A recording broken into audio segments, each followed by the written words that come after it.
The once cold and glamorous school belle who had countless men groveling at her feet had now fallen so far that even stray dogs turned their heads away.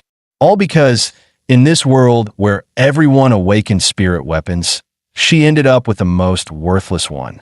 Everyone began to distance themselves, isolating her like a curse. Yet Han Zhan, against all opposition, chose to form a contract with her. Those who witnessed it all thought he had lost his mind. But what they didn't know was, at the very moment the contract was sealed, the girl once mocked as an E-rank loser instantly transformed into a 3S ranked spirit weapon, an ancient divine relic, the Fushi Zither. Decades ago, Blue Star was invaded by a massive swarm of insectoids.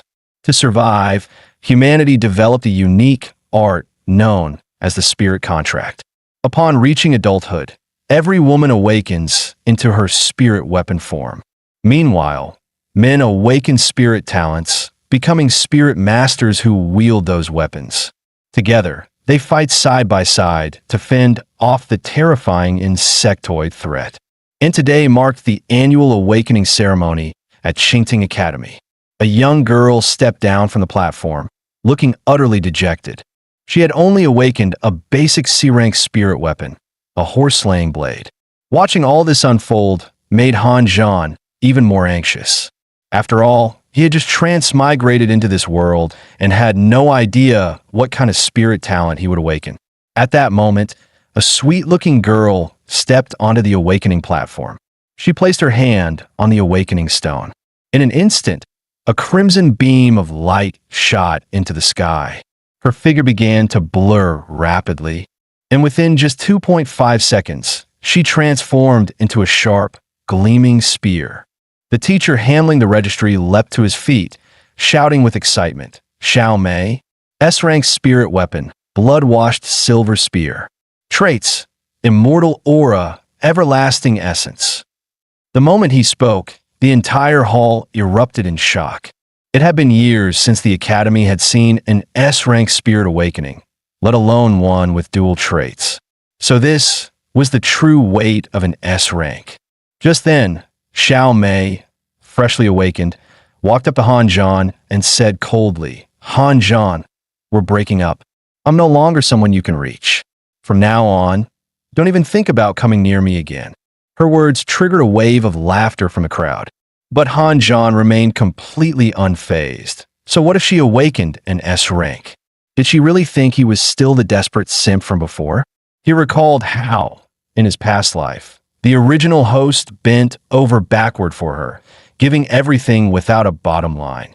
And in return, punches, kicks, and humiliation, no dignity left. In this life, he swore he'd never beg for that fake-hearted snake again. Yet the jeers around him continued. "Han Zhan, you broke loser. Give it up.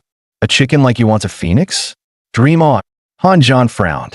"You ass-kissing parasites. What if I awaken something beyond S-rank?" Xiao Mei scoffed. "Beyond S-rank? Please, do you even hear yourself?" Just then, his name echoed from the awakening platform. Without another word, Han Zhan strode forward. After all, Han Zhan was just as curious. What kind of spirit talent would he awaken? But to his surprise, 25 full seconds passed, and the awakening stone remained completely unresponsive. Xiao Mei let out a mocking laugh. "Just as I thought. Even awakening is a struggle for trash like you. And you dare to dream of something beyond S-rank." The bystanders chimed in, gloating. Xiao Mei really knows how to pick 'em. Who wouldn't dump that loser? But before they could finish, a blinding beam of golden light shot up into the sky, flooding the entire area.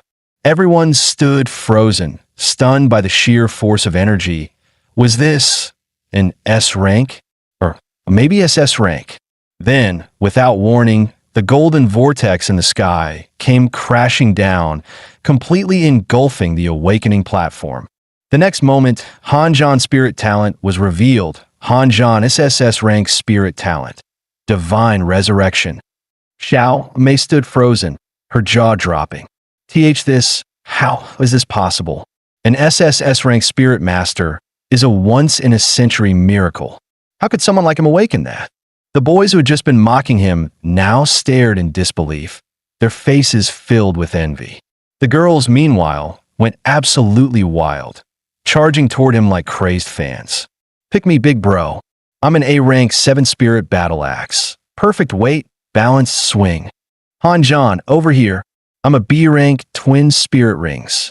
I might not be top tier, but I've got skills. 360 cosplay outfits. Guaranteed a new theme every day. But Han-Jan remained stone cold. A bunch of painted clowns. All you do is slow down my sword. He opened his personal panel and began reviewing his stats.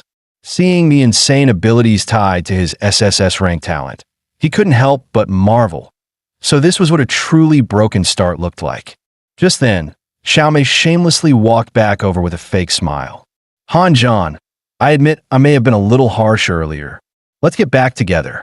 If you agree to form a contract with me, I'll even let you hold my hand starting today. Han-Jan twitched at her words.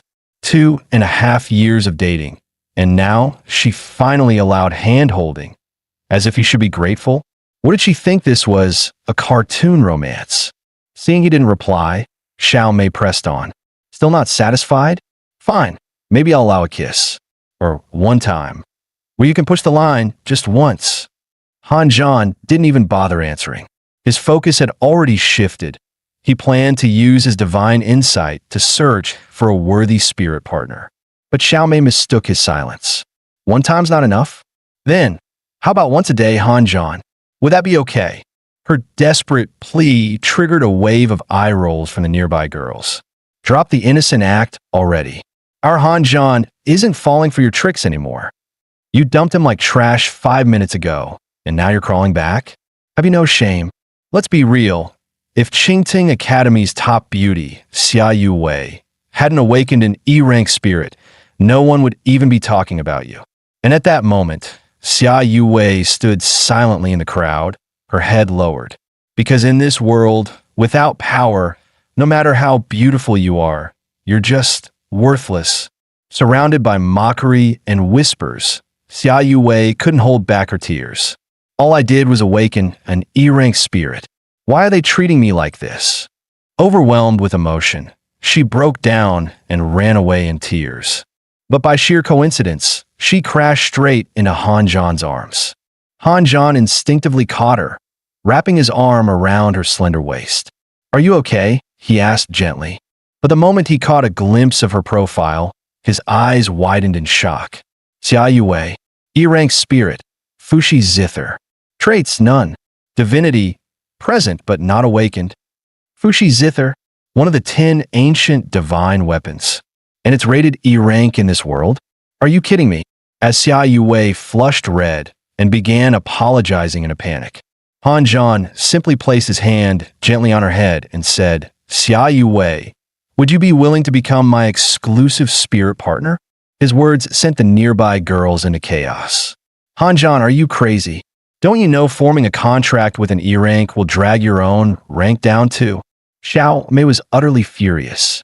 You'd seriously choose some useless trash over me? Fine, I'll fight you to the end. At that moment, the academy principal arrived in a hurry and stepped in. Han-Jan, calm yourself. Don't let impulse cloud your judgment. Forming a spirit contract is a serious matter. You've awakened an SSS-Rank talent. You are the future of Daxia. Defeating the insectoids and reclaiming lost territory is the mission of all mankind. Xia Yuwei, with tears streaming down her cheeks, nodded and added, the principal's right. My talent isn't worthy of someone like you. Han-Jan was just about to respond when a harsh voice cut in. You're Han-Jan, right? Quite the commotion you've caused today. Upon hearing the voice, Xiaomei's face lit up with joy. Godfather, you came. Zhao, who stepped forward, scowling. I heard someone's been bullying my precious goddaughter, just because he awakened some fancy talent. Care to explain? As he spoke, he grabbed Han-Jan by the collar. Do you want me to make one call and have every contract in Deep Blue City shut off for you? Know your place, punk. Xiaomei chimed in smugly. Yeah. Apologize now and form a contract with me. Otherwise, my godfather will make sure you're blacklisted for life. Looking at the twisted faces of that so-called godfather and daughter. Han Zhan's disgust only deepened. You? Trash like you think you're qualified to threaten me? The words had barely left his mouth before Zhao Hu exploded with rage, raising a hand to slap Han Zhan into the ground. But the principal stepped in just in time, blocking the strike. Vice Captain Zhao, calm down. He's an SSS-ranked awakener. I've already filed a report with the higher-ups. You can't touch him. Zhao Hu glared at the principal with venom in his eyes. Fine, I'll let this slide, but he must form a contract with that worthless Xia Yue, or this deal's off. Han Zhan chuckled. Sure, I'll form a contract with Xia Yue right now. And no one, not you, not anyone, can change my mind. With that, he reached out and gently took Xia Yue's hand. Let's go, Campus Belle. It's time to make this contract official. Hearing the firmness in his voice, Xia Yue's eyes filled with tears once again. I'm sorry. I didn't mean to drag you into this. But Han Zhan just smiled. No need to apologize. Because you're worth it. As the contract ceremony began, golden chains manifested in the air, slowly wrapping around the two of them, binding them together. Without hesitation, Han Zhan activated his skill Divine Insight. A wave of warmth and energy surged through Xia Yue's entire body, reaching every nerve and vein. In an instant, a cocoon of violet light wrapped around her completely. A faint, ethereal melody began to echo from above, as if descending from the heavens themselves. In Han Zhan's hands, a radiant, sacred zither began to materialize. A system prompt echoed in his mind. Xia Yue, contract spirit evolution complete. Grade, SSS.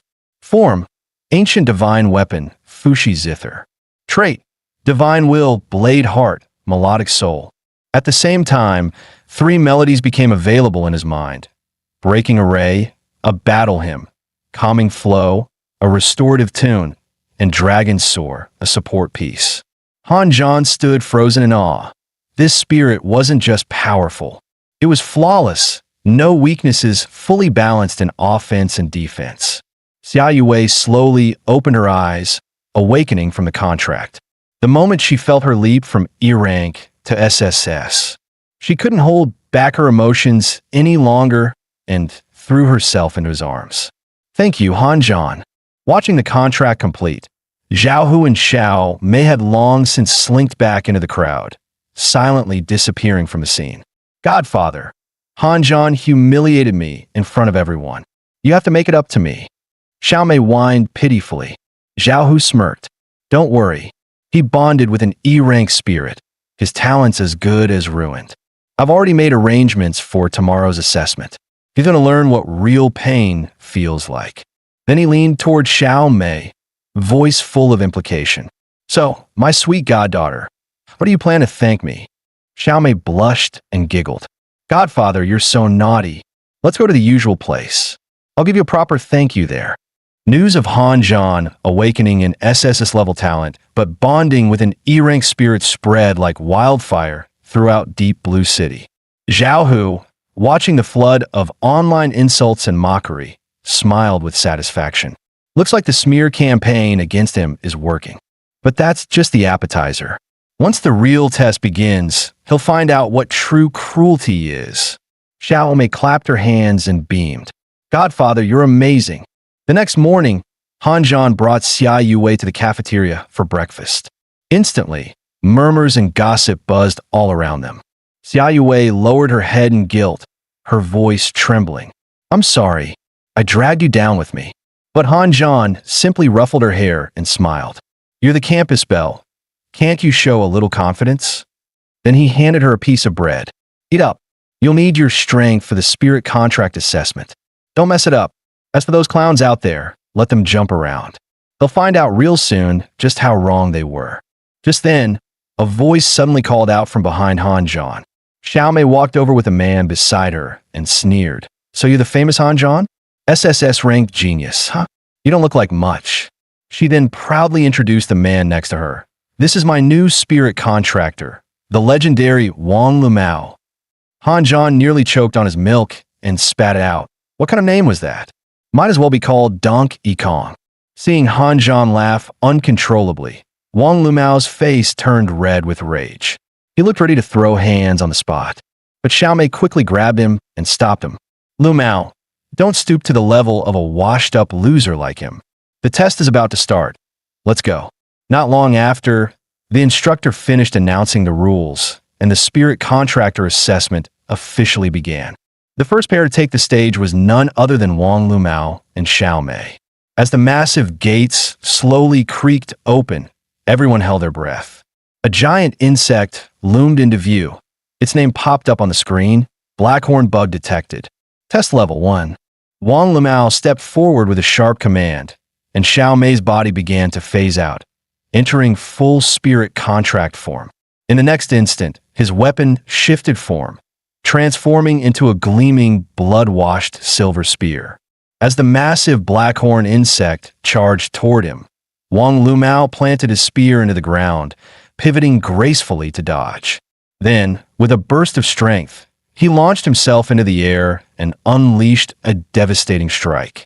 His body and spear fused into a single golden flash, piercing straight through the insect's abdomen in one clean motion. Gasps erupted from the crowd. That's what an S-rank spirit master can do. Insane. Meanwhile, on the monitor wall at the assessment center, the panel of examiners stared intently at the battle feed. Watching the insect fall in a single blow, the commander of District 1, Wei Qing, scoffed. 2.5 seconds to kill a blackhorn? Weak. Our generation would have wiped the floor with him. A second later, the elder in the center gave him a sharp flick to the forehead. How many times do I have to tell you? Stop acting like you're my dad every time you open your mouth. You want to be my dad or something? At that moment, Lin Jingxian, the commander of the 2nd District, spoke up. Xiao Mei could have performed much better, but she's at least 20% weaker than expected. I suspect she's lost spirit energy due to a lack of discipline in her personal life. Hearing that, Zhao Hu coughed awkwardly from behind, a cold sweat forming. Did I go too hard on her last night? Meanwhile, Wang Lumao and Xiao Mei had successfully cleared a level 7 assessment, breaking the academy's previous level 6 record. Some students started mocking gleefully. Where's Han Zhan? That loser with the ERank spirit? I just want to see the look on his face. But Han Zhan, unfazed, calmly walked toward the testing area with Xia Yuwei by his side. However, the gate to the testing chamber didn't open right away. Just as he was wondering what was going on, 10 blackhorn insects suddenly burst out from behind the door. Han Zhan and Xia Yuwei both froze. Why are there still 10? Down below, the crowd erupted with amusement. Are they getting singled out? Now, this is entertainment. The examiner turned around and explained flatly. Test difficulty varies by individual. SSS-Rank talents are subject to 10 times the standard challenge. But in truth, the examiner had already been bribed by Zhao Hu. Staring down the swarm of blackhorn insects, Han Zhan's expression didn't shift an inch. So be it, come at me. In the next instant, Xia Yuwei transformed into the Fushi Zither, hovering protectively in front of him. With a flick of his fingers across the strings, a massive blade of energy burst forth, clearly visible to the naked eye. In the blink of an eye, all 10 blackhorn insects were sent straight to hell. Silence fell across the assessment field. Dead silence. That was an E-rank spirit? If he's considered a failure, what does that make the rest of them? In the observation room, Wei Qing shot to his feet. Back in my day, it took me over 30 seconds to kill that many bugs. He did it in 1 second, but Zhao Hu's face darkened. That's still not enough. This doesn't show the full extent of an SSS level talent. Increase the difficulty. The elder at the center of the panel pondered for a moment, then nodded. Agreed. I want to see what his true limits are. In the next moment, 20 more blackhorn insects stormed into the arena. Yet Han Zhan's expression remained calm, unshaken, unimpressed. As Han Zhan's fingers danced across the strings, the notes began to transform, each one sharpening into blades of pure sound, swirling around him like a deadly storm. In just a single exchange, all 20 blackhorn insects were obliterated. He calmly remarked, "Is that all? You're still far too weak." Gasps erupted from the crowd. Did he just say that out loud? This guy's insane. He's flexing in front of the officials. Meanwhile, in the observation chamber, Wei Qing was in a heated debate with 3rd District Leader Yi Qiu and 4th District Commander Shin Jiqi over who would get to claim Han Zhan. But before their argument could escalate, the elder in the center cleared his throat. Instantly, silence fell. He turned toward Lin Jingxian. Your thoughts? Lin Jingxian replied calmly. With a display like that, this assessment level is meaningless. I recommend activating the highest protocol from the archives. The elder closed his eyes briefly in thought, then nodded slowly. Very well. Let be done. Hearing this, Zhao Hu's face twisted into a sinister grin. Let's see how long you keep acting tough, boy. Moments later, the proctor announced the updated test parameters. Challenge: 30 tier, 2 armored lizards. 10 tier, 2 thunderhawks. The announcement triggered a collective gulp from the crowd. Is this even an exam anymore? That's a full-on execution squad. Even legit tier 2 spirit masters would struggle with that. Standing on a platform, Han Zhan calmly accepted the challenge. After all, he too wanted to know where his limits truly lay. The Thunderhawks scattered into the sky, circling for optimal attack angles, while the armored lizards lined up shoulder to shoulder, forming an impenetrable wall. As the Thunderhawks shrieked, signaling their assault, Han Zhan moved. His fingers struck the strings without hesitation. Notes burst forth and transformed into spectral warriors, charging the enemy front. But the warriors were halted immediately, blocked by the lizard's thick armored scales. In that brief window, the Thunderhawks made their move. Streams of blue lightning erupted from their beaks, merging into a colossal electric net that descended upon Han Zhan from above. Within seconds, the spectral soldiers were fried and shattered. Yet Han Zhan didn't dodge. Instead, he launched himself upward straight into the storm. As he moved, 2 afterimages flickered beneath him, his speed nearly unreal. His hands never paused, plucking the strings with deadly precision. The resulting sound split into countless intersecting blades of force. This piece is called Formation Breaker. In the very next moment, both the armored lizards and Thunderhawks fell silent, collapsing where they stood. Watching the display, Wang Lumao's eyes nearly turned green with envy. Damn it, just how much strength has this guy been hiding? As the instructor officially announced Han Zhan had cleared level 3 difficulty, the elites in the observation chamber could no longer remain composed. This kid is unreal. His zither attacks shift unpredictably. His speed enhancement is at least 10-fold. I've never seen anything like it. And the girl beside him, Xia Yuwei, can she really be just an E-rank spirit? The elder at the center furrowed his brows, then turned toward the shadows. Afu, step forward. At his command, a blur zipped into view. Afu appeared silently behind him. Master, your orders? The elder's voice dropped into a low, serious tone. You possess the ability to assess spirit ranks. Go now. I want Xia Yuwei's true classification. Afu's eyes gleamed slightly. I've already tried to scan her. No result. Her case might be similar to the young mistress. The elder's head snapped toward him, stunned. You mean, just like Ling Zhen, she was classified as E-rank at awakening, yet even your talent couldn't analyze her? And her sudden strength comes from forming a contract with Han Zhan. Receiving a silent nod, the elder fell into deep thought. Something's not right. We may need to arrange a meeting between Ling Zhen and Han Zhan. Then he turned again to Afu. By the way, what was Ling Zhen's spirit called again? The one marked E-rank. Afu's receding hairline gleamed faintly as he replied, Shin-Nong Cauldron. Meanwhile, on the assessment platform, the test difficulty continued to climb steadily. But Han Zhan cleared each stage effortlessly, completing every challenge perfectly.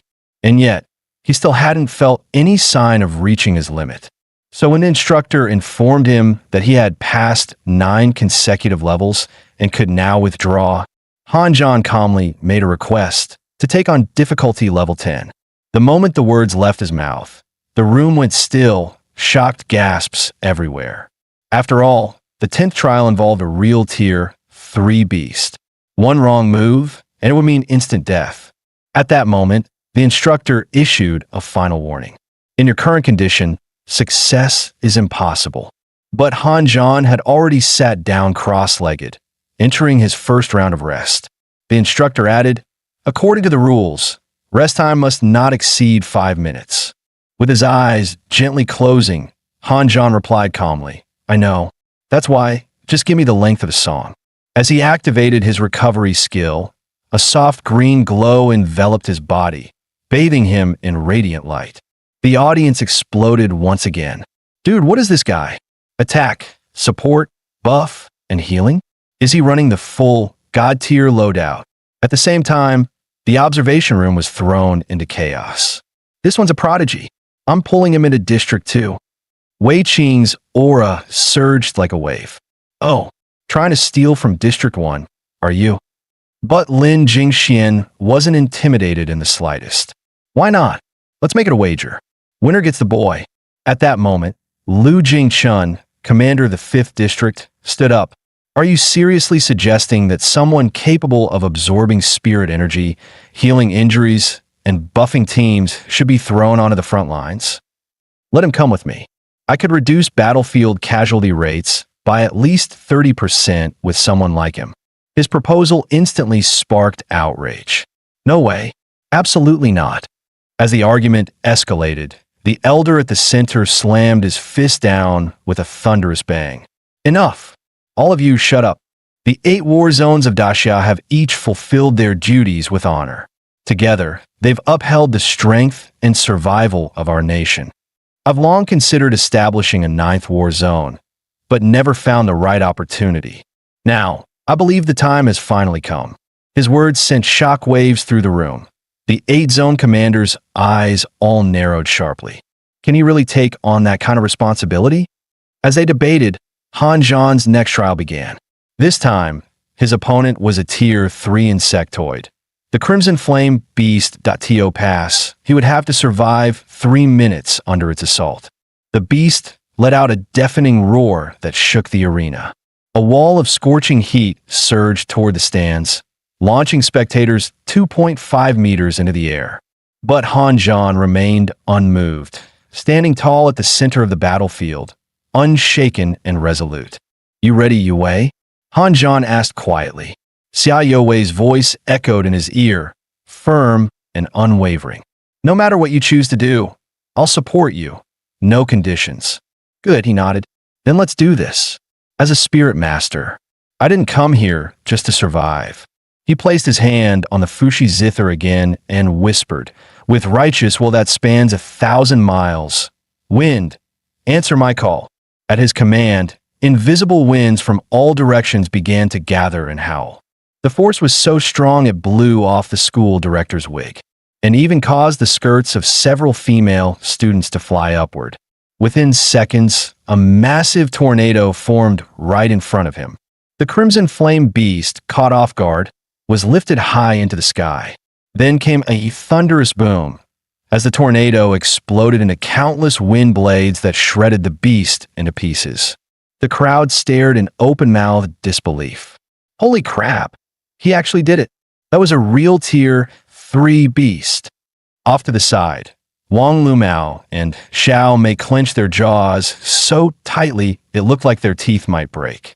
Damn it, he stole all the spotlight. Meanwhile, Han Zhan stood on stage, utterly drained. Forcing out that high-tier zither piece had taken a massive toll on his body. Suddenly, the entire environment around him shifted dramatically. Young man, congratulations. You've passed the first phase and entered the second testing space. A calm voice echoed as a man in glasses stepped forward. Lin Jingxian, commander of the 2nd war zone. I only have a few questions. First, who do you think will win in the end?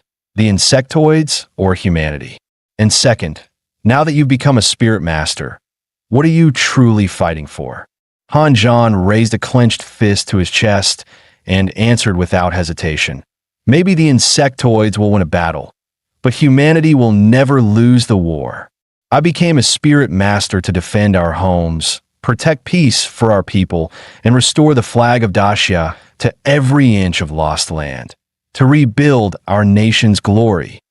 As soon as the words were spoken, a round of applause erupted from the viewing room. The elder stepped forward with a smile. "Well said, boy. Would you be willing to take me, Li Shutong, as your teacher?" Hearing that name, Han Zhan was shaken. Li Shutong, the legendary figure from the strongest clan in Daxia, the Li family. Years ago, when the three insect emperors joined forces to destroy Daxia, the nation teetered on the edge of annihilation. In that darkest hour, Li Shutong stood alone against them, slaying all three and turning the tide of the war. Recalling that legendary feat, Han Zhan looked at the kind elder before him with admiration burning in his eyes. Without hesitation, he dropped to his knees and bowed with utmost respect. "Master, I humbly accept you as my teacher." Li Shutong laughed heartily and helped him up. "Excellent. You're much more to my liking than those stiff-necked brats. Here, consider this a gift for our first meeting." This ring was forged from the bones of a Tier 9 insect emperor. It holds a vast void space inside. It's yours now. The ring could intimidate lower-tier insect beasts, but against stronger ones, it might provoke even fiercer attacks. Li Shutong added calmly, "If you're concerned, you don't have to wear it all the time." But before he could finish, Han Zhan eagerly slipped the ring onto his finger. Li Shutong burst into laughter. "Good. That's more like it. Not like some cowards who wouldn't even dare wear it." He shot a sharp glare at Lin Jingxian as he spoke. "All right, enough chit-chat. You and that young lady just finished a brutal exam. You must be worn out. I'm in a good mood today, so let's grab some hot pot. I'll introduce you to your senior brothers while we're at it." Soon after, the group arrived at a well-known hot pot restaurant. Once everyone had gathered, Li Shutong began the introductions. "This is your second senior brother, Lin Jingxian. You've already met him. The others here are your third senior brother, Yi Qiu, your fourth senior brother, Shun Jiqi, and your fifth senior brother, Lu Jingchun." Han Zhan and Xia Yuwei immediately stood and bowed. "Greetings, senior brothers." The third and fourth brothers smiled warmly. "Your sixth brother is stationed at the border and couldn't leave. Your seventh brother is overseas, so he won't be around either. As for your eighth brother..." Before he could finish, a figure suddenly appeared behind Han Zhan. "No need for introductions. I'm already here." As he spoke, the eighth senior brother handed Han Zhan a small note. "This is my number. Call me if you're in serious danger. But remember, you only get one shot." With that, he vanished without a trace. Han Zhan blinked, slightly stunned. Well, he's definitely got a unique personality. Just then, Lin Jingxian brought out a bundle of gifts from the senior brothers, fighting techniques, a reinforced combat robe, and several useful tools.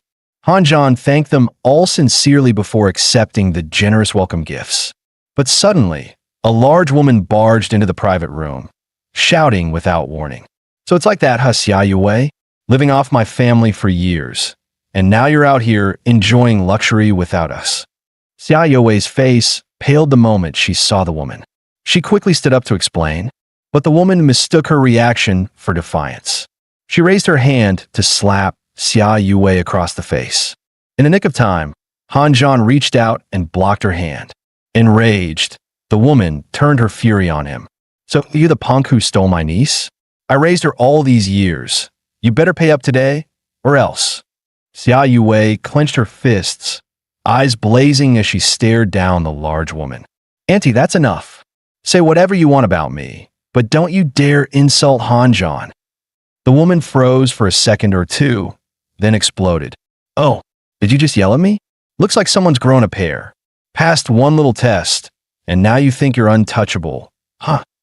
She pointed a finger at Xia Yuwei and shouted, "Let me tell you something. My niece's uncle works for the 4th District. One word from me, and you'll be blacklisted from the entire Spirit Binder world." Hearing this, 4th senior brother Shun Jiqi looked completely baffled and was about to ask something, only to be cut off mid-sentence. "Who the hell are you? Nobody asked for your opinion," the woman snapped. She then turned and jabbed a finger at Li Shutong. "And you, aren't you Han Zhan's grandpa or something? Listen up, old fart. If you want to take Xia Yue away, you'd better cough up a full bride price, cash house car, the whole damn package, and all of it in my name. I've got relatives in the 3rd, 4th, and 5th districts. Try denying me and see what happens. I'll make your life a living hell. Li Shutong slammed his hand on the table and stood up livid. What are you all standing around for? She just called me an old fart in public. Start making some calls. The other district leaders looked furious. What the hell? How did trash like this end up connected to our districts? But the hefty woman still looked smug. Calling backup? Go ahead. I've got powerful people backing me too. Just then, her phone buzzed loudly from her pocket. As soon as she picked up, someone on the other end exploded. You crazy witch. Are you trying to get our whole family killed? From now on, we're done. Don't ever contact us again. Before she could even process that, a second call came in. If you want to die, do it alone. Don't drag us down with you. One last warning. Stay the hell away from Han Zhan and Xia Yue. Her face turned pale as a sheet. She collapsed to the ground, trembling. What's going on? Li Shutong looked down at her coldly. You say you've got connections? Too bad. I don't have anyone above me anymore. At that moment, a restaurant staff member came in politely. Ma'am, please leave. But instead of leaving, the woman threw herself on the ground, wailing. Look, everyone. Spirit binders are bullying a regular civilian. They're trying to ruin me. Li Shudong's face darkened. Enough noise. With a casual wave of his hand, he sent her flying 1,000 miles away. Xia Yue lowered her head in shame. I'm sorry, master. This is all my fault. But Li Shudong didn't blame her. Instead, he smiled kindly. From now on, treat us as your real family. Don't go back to that place anymore. You'll live with Han Zhan at my home. Upon hearing that, Xia Yue was deeply moved and quickly expressed her gratitude. Li Shutong waved it off with a smile. No need to be so polite. Come eat. As he dipped ingredients into the bubbling hot pot, he casually began to explain the etiquette of the 9-grit hot pot. The center is for quick dipping veggies. The 4 larger surrounding sections are for main dishes, and the 4 smaller corner sections are for ingredients that need to simmer longer. Hearing this, Han Zhan tilted his head thoughtfully. Teacher, which one am I then? Quick dip, slow cook, or long simmer? Li Shutong chuckled. That I can't say. Everyone has their own path. It's not something others can decide for you. Han Zhan lowered his gaze again, falling into deep thought. Suddenly, Li Shutong froze. Wait a second. Where's my beef tripe? And my sliced beef? Just as he finished speaking, Xia Yue sheepishly nudged her overflowing bowl toward Han Zhan. Seeing the pile of meat nearly spilling over, Han Zhan hurriedly covered it with his hand and awkwardly changed the subject. By the way, why didn't the sisters-in-law, your contracted partners, join us today?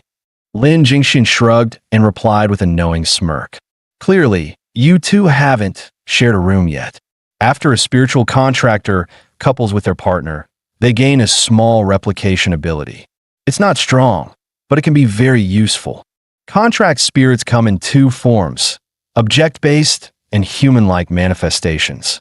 At this moment, their sisters-in-law were maintaining human form, holding their positions at the front lines.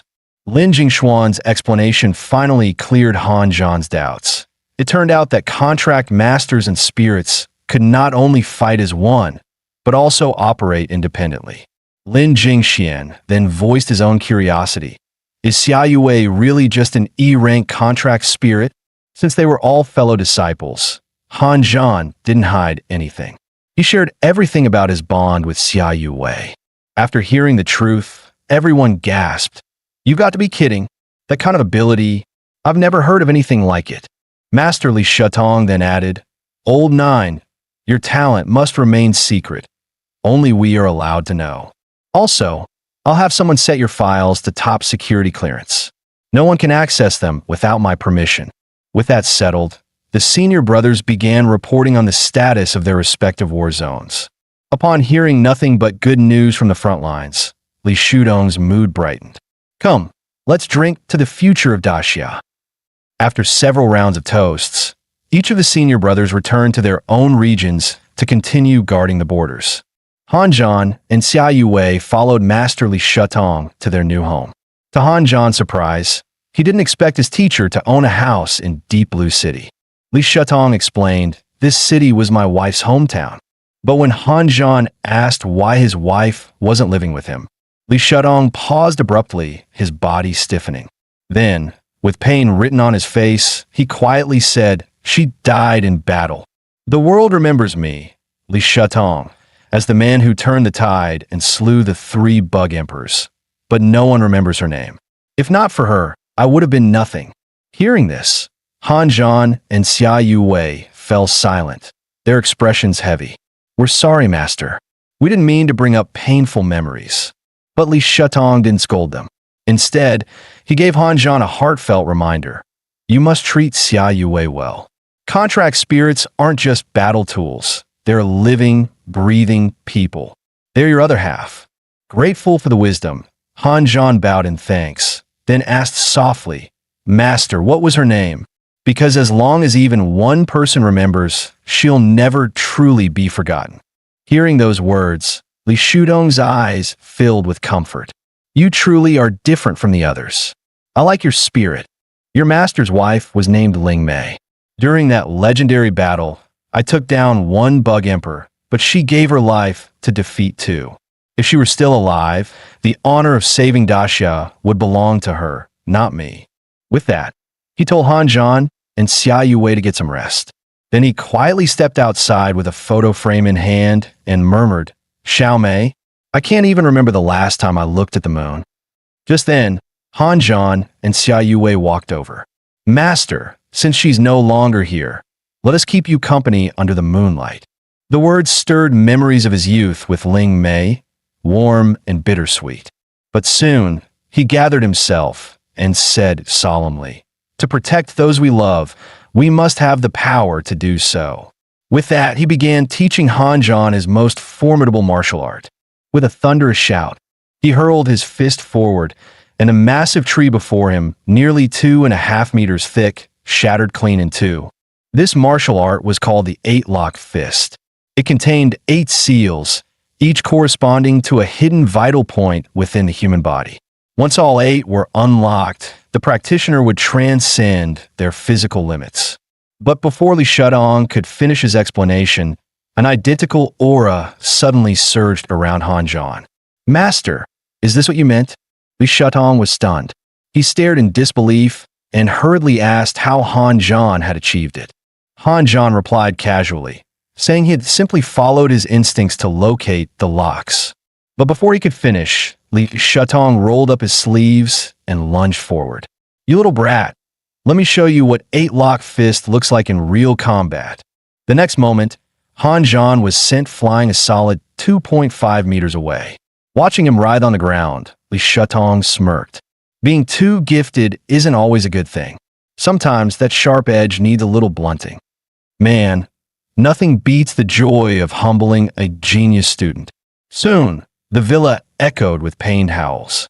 Not long after, Han Zhan, bruised and battered, was helped back to his room by a worried Xia Yuwei.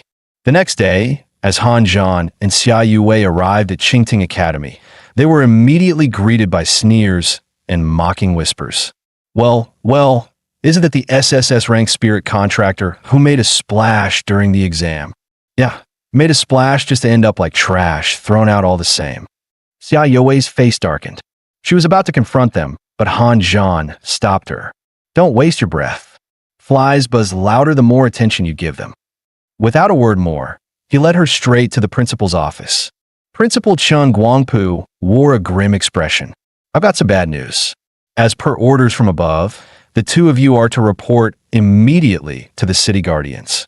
You'll start from the bottom, handling frontline assignments. Here's the official notice. Please report to the organization without delay." A trace of helplessness crossed the principal's face.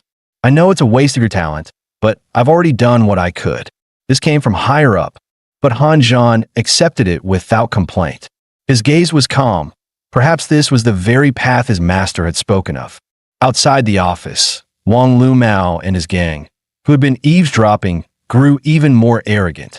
"Han Zhan, I told you, you're not on my level. So what if you pass the hardest test? Offending the authorities is still a death sentence." Han Zhan said nothing. Instead, he responded with a sudden, powerful punch. Wang Lumao sneered without a hint of fear. What? Gonna hit me? I spent all night training with Xiao Mei. My power's doubled now. You think you can just walk over me? With that, he channeled his spiritual energy into his fist and lunged at Han Zhan. But the instant their fists collided, a sharp crack echoed in the air. Wang Lumao's scream of agony followed immediately, echoing down the hallway. Seizing the moment, Han Zhan stepped forward again.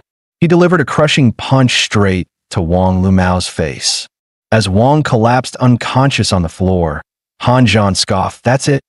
Then, calmly taking Xia Yui's hand, he said, "Let's go." That fool had it coming. Time to report in. After Han Zhan and Xia Yue left, Principal Chen Guangpu stepped to the doorway and shouted, "Someone help." Wang Lumao passed out from severe kidney deficiency. Get him to the infirmary. Meanwhile, Han Zhan and Xia Yue arrived at the city guardian's headquarters. "Hello. We're here to report for duty," Han Zhan said. The young man at the front desk, who had been playing games, paused mid-click and looked up at them with sudden recognition. "Wait, you two must be the SSS-Rank spirit contract users from Deep Blue City. The ones Vice Captain Zhao said needed extra attention. Yeah, special attention." He quickly tapped through the system. "You're officially registered. Assigned to Unit 0527. Han Zhan, you're the squad leader now. Your office is just around the corner to the left. Welcome aboard." But the moment they pushed open the door, a wave of heavy alcohol stench rushed out to greet them. Xia Yue instinctively covered her nose, while Han Zhan frowned. "This is the 0527 office." Just then, a curvy redhead raised her glass lazily and asked, "Who are you two? What do you want here?" Han Zhan stepped forward confidently. "I'm the new captain of Unit 0527, Han Zhan." The redhead paused, clearly surprised. Meanwhile, a scruffy-looking man lying on a nearby bed scoffed. "A baby-faced kid wants to lead us? Get lost, rookie." Xia Yue's temper flared instantly. "Seriously? Do you even hear yourself? That mouth of yours only spits trash." The man didn't back down. Instead, he swaggered over with a grin. "Ooh, feisty. I like it. Say, cutie, want to be my spear partner?"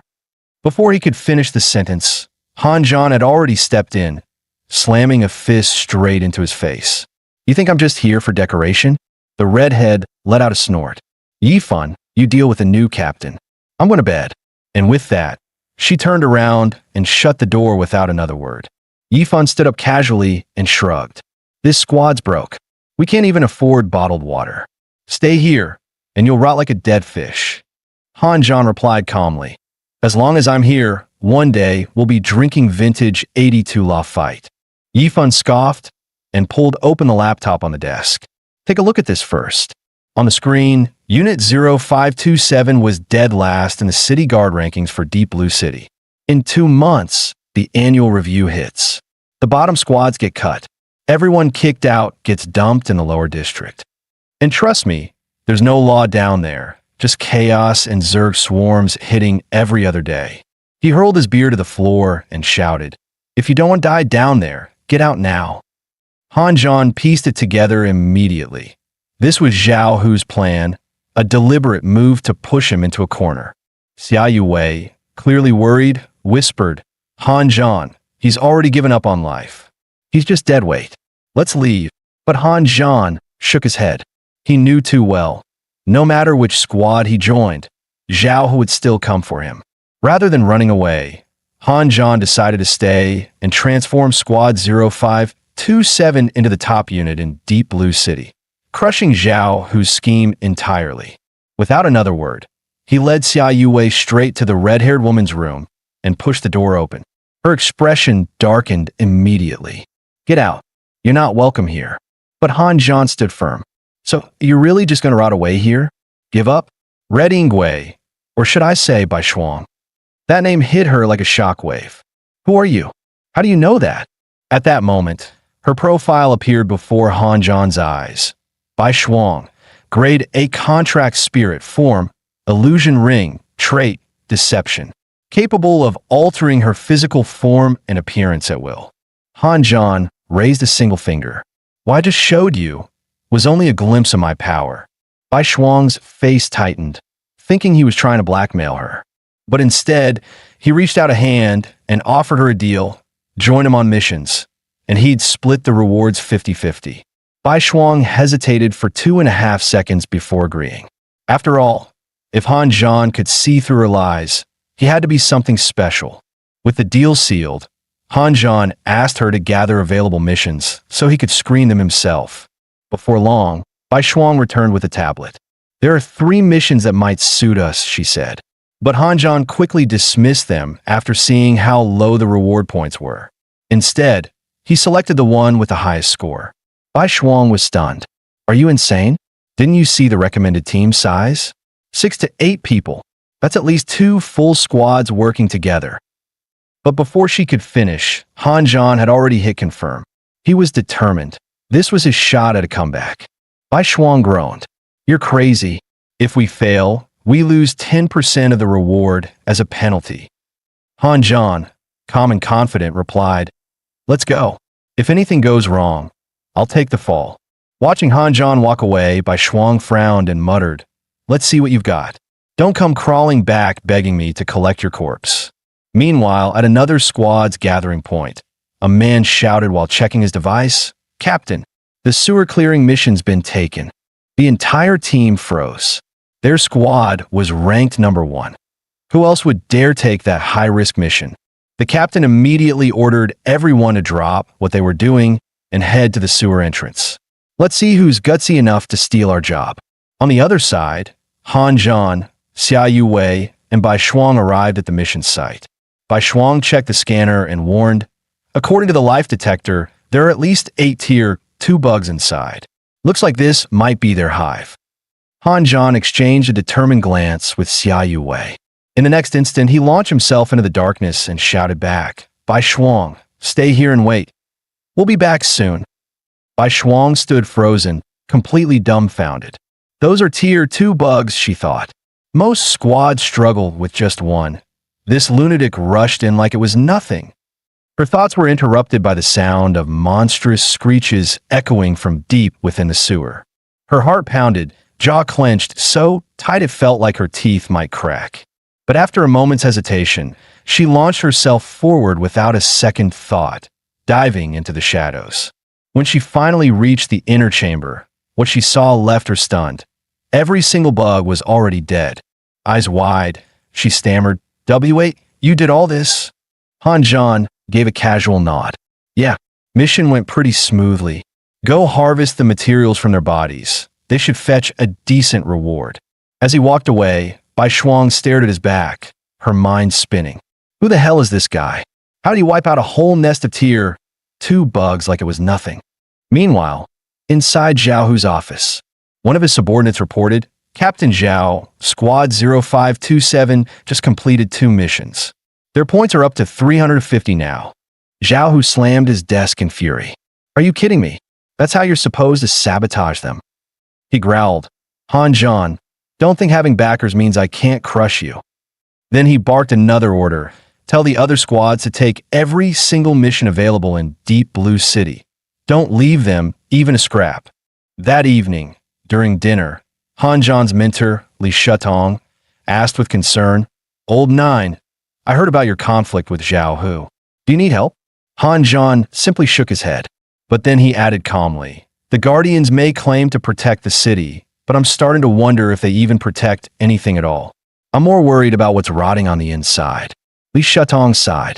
"That's what happens when an organization grows too big. Its roots start to decay. And sometimes the only cure is to burn it all down and start again."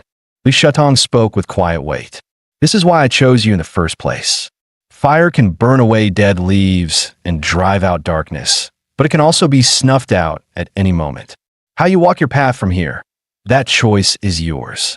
Han Zhan nodded thoughtfully, then asked, "Master, how can I advance the 8-lock fist to the next stage?" Li Shutong's reply was brief, between life and death. After a hearty meal, Han Zhan lay down in his room, ready to sleep. Suddenly, Xia Yue entered with flushed cheeks and asked softly, Han Zhan, can I sleep here tonight? Han Zhan shot upright, flustered. This villa's big. Why not sleep in your own room? She lowered her head shyly. Master locked all the other rooms, so I... Han Zhan scratched his head awkwardly. Then I'll take the floor. It's cooler anyway. Before he could finish, Xia Yue pounced on him, eyes firm. No, tonight, you're sleeping on the bed. What followed that night is best left to the imagination. The next morning, Han Zhan arrived at the 0527 squad office, feeling refreshed, with Xia Yue at his side. As soon as they walked in, Bai Shuang and Yi Fun rushed over.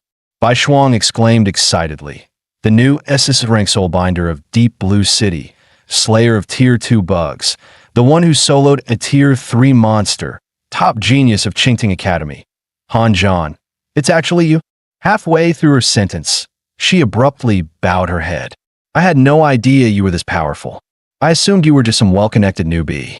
I sincerely apologize. She added, honestly, placing a genius like you in the City Guardians is such a waste. Stay here long enough, and even someone like you could end up useless. Han Zhan responded calmly. Mediocre people get shaped by their environment. Me? I reshape it. Still, Yi Fun reminded Han Zhan to stay alert. Zhao Hu was the kind of man who would stoop to anything to get his way. At that moment, Bai Shuang glanced at her tablet and gasped. All the available missions in Deep Blue City have been taken. What now? We finally started making progress. Are we just supposed to sit on our hands again? Han Zhan instantly realized. This was another of Zhao Hu's dirty tricks.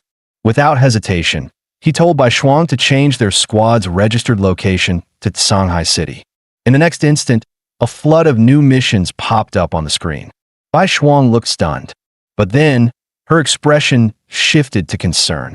Technically, we could take missions in other cities, but that means we'll be running all over the place just to complete them. Plus, the routes between cities are crawling with high-tier bug monsters. It won't be an easy ride. Sure enough, not long after they left the city gates, they spotted a vehicle up ahead under fierce attack from a swarm of insectoids. Xia Yue paused, then quickly asked, what is that? Han Zhan took a glance and explained, that's a Tier 1 bug ash fly. They operate in swarms, and the larger the swarm, the deadlier the destruction. Just as he finished, Yi Fun, still lying in the back seat, let out a puzzled huh. He suddenly sat up with a jolt and shouted, holy crap, what is that? A swirling black tornado had appeared out of nowhere in the clear blue sky. Xia Yue's expression changed instantly. My God, that many ash flies? The damage will be catastrophic. But Yi Fun just chugged a mouthful of beer and howled like a madman. Let's go. Go, go, go. Right into the chaos. At that moment, another convoy appeared near the black tornado, seemingly caught in the attack. Gripping the steering wheel tightly, Bai Shuang asked, Captain, should we help him? Han Zhan replied without hesitation. Of course we help. Bai Shuang, full speed ahead. As soon as the words left his mouth, Yi Fun raised his bottle high and burst out laughing. Charge! Bai Shuang spun the wheel hard, her voice firm as she warned, hold on tight, everyone. We're diving in. The very next second, Yi Fun, who had been shouting like a lunatic, face planted straight into the floor of the vehicle. But he didn't mind at all. Instead, his grin grew even more twisted as he laughed wildly. Hell yeah, this is freaking awesome. Meanwhile, on the other side, the convoy was being rapidly overtaken by the ashfly tornado. In the lead car, the butler turned to Shang's sighting and reported, Miss, we've maxed out the speed. At this rate, we'll be caught in 2.5 minutes. Backup won't arrive in time. For your safety, he paused for 2.5 seconds, voice heavy. Then, gripping the radio tightly, he shouted, all units, initiate the sacrifice protocol. Hearing that, Shang's sighting snatched the radio and yelled, no, get back here. No one is allowed to give up. Not until the last second. But the guards, already prepared for the worst, had turned their vehicles around. Zhang Family Guard Squad, on my mark, 3, 2, 1, fire. A moment later, thunderous explosions erupted from the heart of the tornado, lighting up the sky with flames and shockwaves. But against the overwhelming swarm of ash flies, the guard's attacks were nothing more than a drop in the bucket. Watching the entire guard squad being devoured, Shang's sighting burst into tears. Damn it, they died because of me. Just then, a faint sound of a guqin echoed from the distance, catching her attention.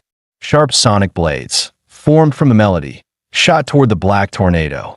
In an instant, countless ash flies were sliced clean in half midair. On top of a speeding off-road vehicle, Hanjan calmly strummed the strings of his spirit guqin. With each resonating note, more and more insect corpses rained down from the sky, like a storm of black death. Shang's sighting stood frozen, whispering in awe, "Oh my God, someone's actually breaking apart the storm." Even the butler beside her was stunned. Since when has such a powerhouse appeared nearby? Whose subordinate is he? That's terrifying. Just then, the ash flies, enraged by the slaughter, shifted tactics and turned their focus to Hanjan. From within the tornado, countless black needles, thin as hair, came flying toward him. Before Hanjan could even react, Fan dashed forward, throwing himself in front of the attack. In an instant, every single poison needle pierced into Fan's body. Hanjan's expression changed drastically. Those needles were laced with deadly venom. Without treatment, death would occur in just 25 seconds. Yet Fan stood there laughing wildly, completely unfazed. "Ha ha, that felt amazing. So damn good." Then, to everyone's shock, the black needles embedded in his body began forcing themselves out one by one. Fan stood up again, as energetic as ever, like nothing had happened. Hanjan stared, dumbfounded. He's an SS-Rank talent? What's this undying trait? Rapid regeneration? Or true immortality? Noticing Hanjan's puzzled look, Fan grinned slyly. "You're dying to know what my SS-Rank talent undying really does, right? Beg me, and maybe I'll tell you." Hanjan turned away with a smirk. "In your dreams. By Shuang, head west. Let's hit our first mission site." As the car rumbled on, Hanjan suddenly sneezed twice. He rubbed his nose and muttered, "Weird. I'm not sick. Someone must be talking about me." Just then, Xia Yue spoke up. "Hanjan, I think we've arrived at the mission location." He instinctively looked up. Not far away, several insectoids were wreaking havoc across the area. A thrill crept onto Hanjan's face. "Xia Yue, it's go time. That's a whole lot of points right there." As Xia Yue transformed into her Fushi Zither form, the surrounding insectoids began charging straight at them. With a flick of his fingers, several sonic blades exploded out. In the next second, every insectoid was cleanly cut down, sent straight to meet their maker. Bai Shuang swallowed hard as she watched the scene unfold. "This guy, he's insane. Every time, he completely resets what I thought was possible." Over the next few days, several major insectoid extermination missions in Shanghai City were swiftly completed. Their overwhelming efficiency quickly caught the attention of the local guardian squads. Members started whispering, "Damn, when did we get a team like this in Shanghai? They're monsters." Aside from travel time, they're clearing each mission in under 15 seconds. That's not fighting, it's a slaughter. What if they're elite spirit binders from the front lines? Just farming points now. Meanwhile, the captain of First Squad pulled up the mission logs. His face darkened as he saw the same label over and over. Deep Blue City 0527 Squad. In a rage, he smashed his tablet to the ground. The Deep Blue City Guardians are stealing our missions now. Are they trying to humiliate us? He barked out an order. "First Squad, assemble. We're going to show those outsiders exactly who owns this territory." And just like that, the entire Guardian force of Shanghai City was mobilized into high alert. One squad member grinned with excitement. "Boss, looks like we're not the only ones fed up. If we work together, we'll show that Deep Blue team what real strength looks like." But just as he finished, a chubby guy pointed ahead and shouted, "Crap, look over there." They arrived to find the mission site littered with the corpses of devil-tail serpents, their skins and gallbladders already harvested clean. The first squad's captain turned livid. "Mission snipers. This is outrageous. Slamming his hand on the hood of their vehicle, he barked, "Turn around. We're hunting him down. I want answers today."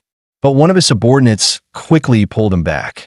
"Captain, word is they already left Songhai after submitting the mission. Someone just spotted their massive black pickup speeding out the city gates."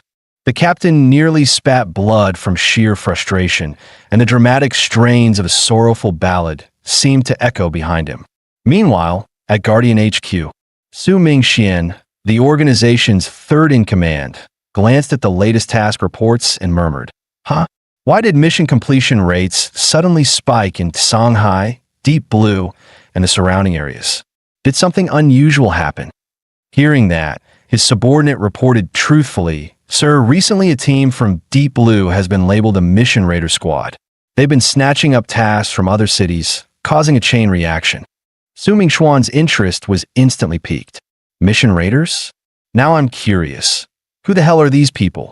It wasn't long before 3 files labeled Team 0527 landed on his desk. The first file read, "Fan, former captain of Deep Blue's Team 0527. SSS-Rank spirit contractor. Once served on the first battlefront. After losing his contracted spirit, he fell into despair and voluntarily joined the Guardian Corps. Talent: undying, theoretically possesses near immortality. File status: top secret." The second file read, "Bai Shuang, a rank spirit contractor. Codename: Red Warbler. Served with Fan on the same front. Later reassigned together to the Guardian Corps. Talent: lie. Allows spoken lies to become reality. Extremely dangerous. File status: top secret." Su Mingxuan's brows furrowed as he read. 2 top secret cases in a row. That's way too much of a coincidence. But hey, third time's the charm. Surely the last one can't be top secret too, right? Yet when he opened the last file, his jaw dropped. Aside from a name, Han Zhan, the entire document was blank. What the? No data at all? Did someone mess up this file, or what? Just then, the secure phone on Su Mingxuan's desk suddenly rang. The moment he picked it up, a stern voice came through the line. "Director Su, this is Lin Jingxian." Hearing that name, Su Mingxuan's heart skipped a beat. Why is that big shot calling me directly? Is the Unity Division about to make a move?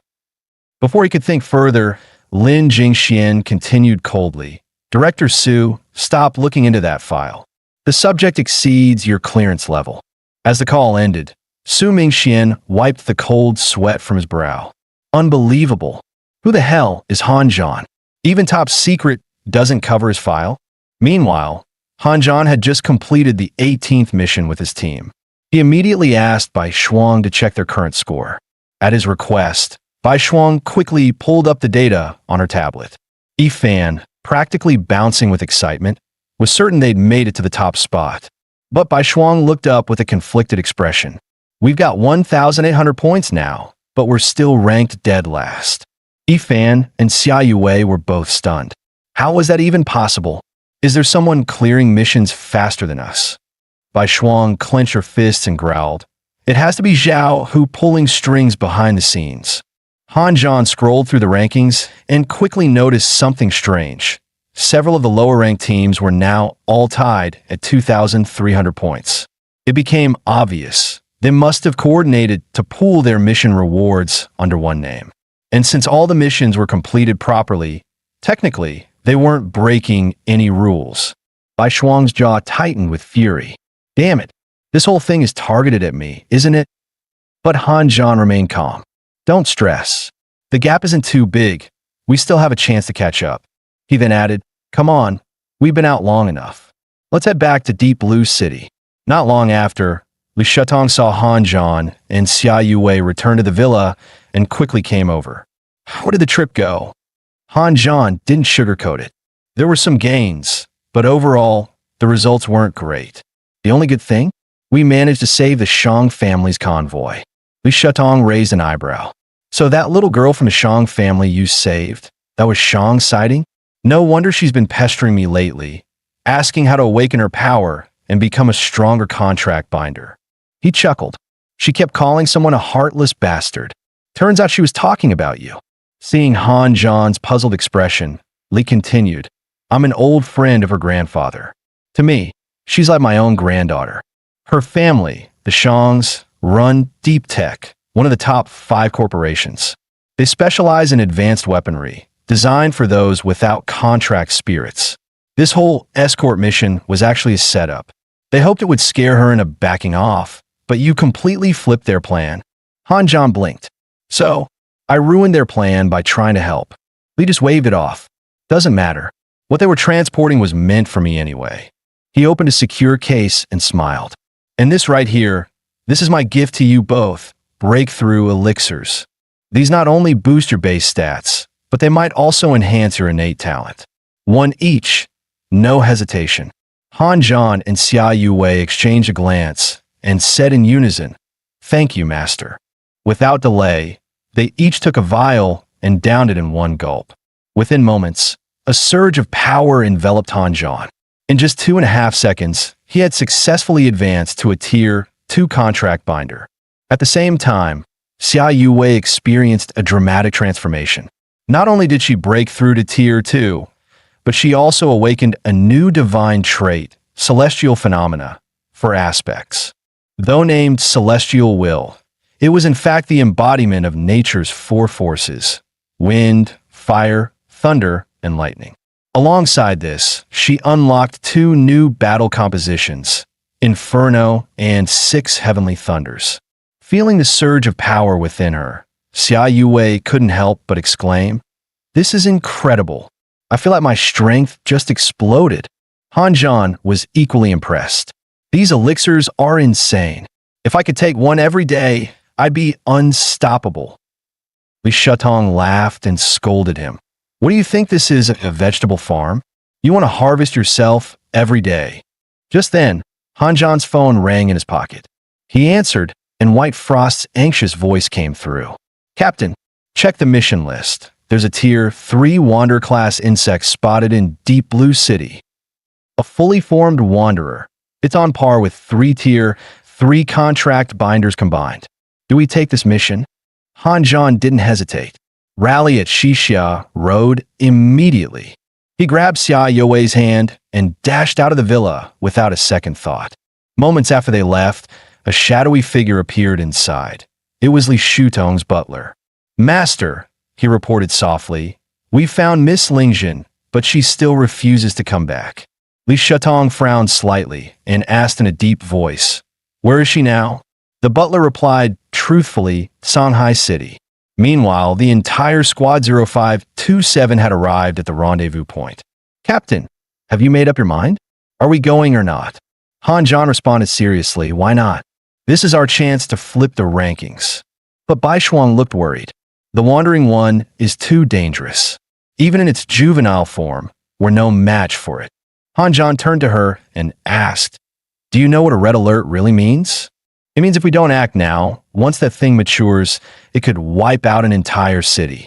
We're not just fighting for points, we're the city guardians. We fight to protect humanity. The moment he finished, Yifan raised his drink in agreement. You said it, Captain. Cheers to that. Bai Shuang's face hardened with resolve. Got it, Captain. I'll drive. Let's get to the mission site. At the same time, Zhang Xiaobei's elite squad from Deep Blue City had also arrived on the scene. Staring at the city blanketed in thick black mist, Zhang Xiaobei explained, That's the Wandering One's ability, Black Veil. It creates a domain that blocks all external senses. Anything caught inside, alive or not, will rapidly decay and rot away until nothing remains. One of the squad members asked in confusion, Captain, if HQ already assigned us to handle the Wandering One, why issue a public mission? Do they not trust us? Zhang Xiaobei replied with just one word, decoys. Then he added, The Wandering One is ridiculously powerful. We need a wave of people to draw its attention. To accomplish big things, you have to make tough calls. If we can take this thing down, Deep Blue City's performance this year will skyrocket. So for now, we hold position. Wait until the first wave of cannon fodder goes in. Meanwhile, Han Zhan's squad had finally reached the edge of the Black Veil. Everyone ready? Once we're in, there's no turning back. Bai Shuang nodded firmly. Let's go, Captain. We're all set. Ifan shrugged casually. This thing doesn't affect me. I'm good either way. Only Xia Yue looked visibly tense, clenching her fists. Hanjan gently grabbed her cold, sweaty hand and reassured her, don't worry. As long as I'm here, nothing will happen to you. But the moment they stepped inside, the eerie atmosphere struck them like a wall. Xia Yue's expression grew tense again. I don't know why, but I've had a really bad feeling, like we're being watched by something invisible. Hanjan responded calmly. The air's thick with insectoid aura. That might be what's messing with your senses. But before he could finish his sentence, a faint whisper echoed through the air, like something unseen was watching them. Xia Yue jumped and clung to Hanjan's arm. Did you hear that? There's a weird sound, and it feels like something is draining our life. Bai Shuang quickly explained, it's one of the Black Veil's abilities, life drain. As long as we're inside, it slowly siphons away our life force until we die.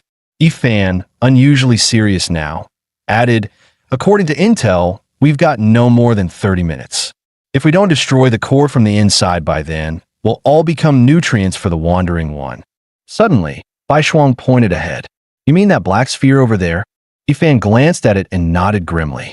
The sphere was steadily absorbing life, energy, like a void devouring everything around it. Hanjan stared at it for a few seconds and said with a straight face, so all we need to do is break that thing? Doesn't sound too hard. Just as Hanjan finished speaking, the ground beneath their feet began to writhe. The once flat surface twisted and buckled violently, leaving the four with no stable footing. Suddenly, Bai Shuang lost her balance and fell into the living terrain below. In a split second, Ifan dove forward and grabbed her just in time. Hanjan was about to jump in and help, but a massive, solid wall erupted from the earth, slamming down between him and the others.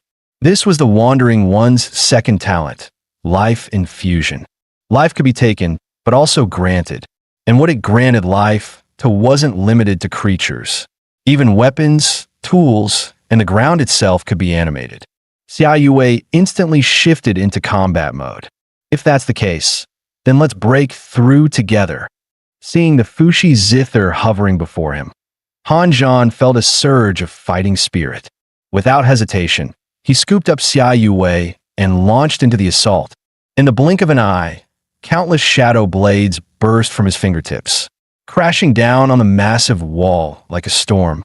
But to their dismay, the damage vanished within seconds. The wall regenerated completely, as if untouched. Hanjan frowned, a wave of frustration washing over him. That regeneration is insane. With the current power of the Zither blades, there's no way we're breaking through that. The moment he finished speaking, multiple walls shot up from all directions, turning the entire space into a giant labyrinth. His face darkened as he quickly realized the Wandering One was trying to trap them inside and slowly kill them off. Just then, a flying insect suddenly appeared behind him, launching a high-speed attack at nearly 80 miles per hour. Thankfully, Xia Yue shouted a warning just in time, and he barely dodged the lethal strike. The insect missed its target, then vanished into the wall without a trace. Hanjan stood frozen for a second. It moved so fast, he wasn't even sure if he had actually seen it. If that thing really is what I think it is, then we're seriously screwed, he muttered. Without another second of hesitation, he scooped up Xia Yue and dashed toward what looked like an exit. Meanwhile, on the other side, Zhang Xiaobei's team was advancing with full confidence, backed by the fact that every member was a Tier 3 spirit practitioner. They believed that even if the mission failed, retreating safely wouldn't be an issue. But just as those words were spoken, the ground beneath them began to writhe violently. In mere seconds, the team was split apart and trapped inside a massive labyrinth. The red-haired squad member instinctively looked for his captain, only to see Zhang Xiaobei standing completely still. Feeling uneasy, he cautiously stepped forward and asked, "Captain, are you okay?" Before he could finish his sentence, Zhang Xiaobei suddenly lunged forward and grabbed him by the throat. As life faded from his eyes, he seemed to glimpse something terrifying, a silver-white insect slowly crawling out from Zhang Xiaobei's forehead. It hovered briefly in the air, then slowly burrowed into his own eye. At the same time, elsewhere in the maze, Bai Shuang and Yi Fan were supporting each other, struggling to find a way out. Barely 2.5 seconds had passed before Yi Fan, king of giving up, lost all patience. We're stuck anyway. Why bother trying so hard? Just lie flat and wait for rescue. That's my specialty. Bai Shuang was instantly furious. Who says we can't get out? She slammed her palm against the wall in front of them and shouted, "Wake up! You're nothing more than lifeless dirt." Her innate ability, lie, took effect, and the massive wall instantly shattered into pieces. Yi Fan stood there dumbfounded. What the hell? That actually worked? As more and more walls collapsed, Han Zhan's figure finally came into view. From a distance, Bai Shuang called out, "Captain, watch out!" Han Zhan instinctively turned around, only to see a cascade of falling rocks plummeting from above. Fortunately, he reacted in time, launching himself upward and narrowly dodging the attack. Seeing he was unharmed, Bai Shuang and Yi Fan rushed toward him. But they had only taken a few steps when a massive fist suddenly materialized behind them. Han Zhan shouted, "Behind you!" In a flash, he scooped up Hu Shiqin, and with a swift wave of his zither, a sonic blade shot out, cleanly severing the giant fist. As the dust cleared, a towering stone giant, at least 3 meters tall, suddenly appeared before them. Without a word, it launched a brutal attack. The sheer force of its strike sent both Yi Fan and Bai Shuang flying. Han Zhan quickly activated his skill, Joyous Wind, and managed to catch them midair. "These monsters were summoned by the Wandering One," he said sharply. "We need to destroy its core fast. Ever since it unleashed the Black Veil, its body has merged into the realm itself. The only target left is that black sphere. If we break it, we end this." Bai Shuang and Yi Fan exchanged a glance and nodded. "Go, Captain. We got your back." As they spoke, the stone giant let out a roar and charged again. Yi Fan didn't hesitate. He shot forward and shouted, "Grant me immortality." In the next moment, a golden light enveloped his entire body. He took the brunt of the stone giant's 250-yard stomp head-on and remained standing. "Captain," he shouted through gritted teeth, "I can only take 6 hits with this skill. You'd better hurry." Hearing Yi Fan's warning, Han Zhan didn't hesitate. He charged straight at the black sphere. "Spirits of the 6 heavenly generals, servants of the emperor, rise with my zither and obey my call." As his voice rang out, 6 phantom statues with unique forms materialized in the sky, exuding divine pressure. Thunder roared down from above, striking the black sphere with devastating force. In just 2.5 seconds, the sphere shattered with a loud crack, reduced to dust, and completely obliterated. Yi Fan's face lit up with joy. "Captain, we did it!" But Han Zhan, bloodied and grim, barked back, "Don't celebrate yet, run." The warning came too late. A shadowy figure struck him with a massive punch, sending him flying. "Pathetic humans, none of you are leaving alive." Yi Fan froze as he got a clear look at the attacker. It was a fully matured Wandering One. He was completely stunned. How the hell was there still an adult one here? Just then, Bai Shuang's expression twisted into something eerily cheerful. "I used light to disguise it, and kept it hidden on me the entire time. I was just waiting for the perfect moment to release it and land the final blow." "So? Surprised? Didn't see that coming, did you?" Han Zhan stared at her, confused and furious. "Why the hell would you do that?" Bai Shuang suddenly burst into manic laughter, tears streaming down her face. "Why? Ha ha ha, why? Of course, because I wanted to kill you all." As she spoke, a flicker of silver light appeared deep within her pupils, an unmistakable insect-like silhouette. Han Zhan's face darkened. "That's the second time I've seen it. There's no mistake. She's been infected. Bai Shuang has been parasitized." That silver figure in her eyes, it was none other than the legendary high-tier parasite, the Mind Eater. The Mind Eater was a Tier 4 insectoid, infamous for its terrifying ability, Brain Feast. Any living being it invaded would lose all autonomy and become its puppet. Worse yet, it could reproduce asexually and split itself infinitely. In Blue Star's history, there was once a Tier 7 Guardian who was taken over by a Mind-Eater. Under its control, he slaughtered the very city he had sworn to protect. Back then, the organization had to pour an enormous amount of time and resources just to bring down the Tier 7 warrior who was infected by the Mind-Eater. But this species of parasite was supposedly wiped out completely 25 years ago. So why had it reappear now? Ifan stepped in front of Han Zhan, ready to use his immortality skill to buy him time to escape. But Han Zhan shook his head calmly. There's no way out now. After absorbing the dead juvenile, the adult Wandering One's black veil has expanded tenfold. At our current speed, we'd be dead long before reaching the edge. Ifan, all I need is the length of a single song. Just buy me that much time. As Han Zhan closed his eyes and began healing his body, the parasitized Bai Shuang's face twisted with panic. No, stop him. Now! As soon as the words left her mouth, the Wandering One raised its arm and unleashed a devastating energy blast. Ifan stood firm, activating his immortality, skill, and blocking the strike head-on. But while he was holding the line, Bai Shuang suddenly appeared beside him, grabbing his shoulder with a sneer. Your so-called immortal body is nothing but a lie. Ifan flinched, then roared in fury and slammed his forehead into her face. You don't get to decide what's real. As Bai Shuang was knocked backward, one of the 10 insects in her pupils split off. It shot forward like lightning, burrowing into Ifan's arm before he could react. Without hesitation, he activated immortality again, yanked the parasite from his flesh, and crushed it in his fist with a sickening snap. Only 2 uses of immortality remained. The adult Wandering One watched the whole scene and chuckled darkly. Impressive ability, but how long can you keep it up?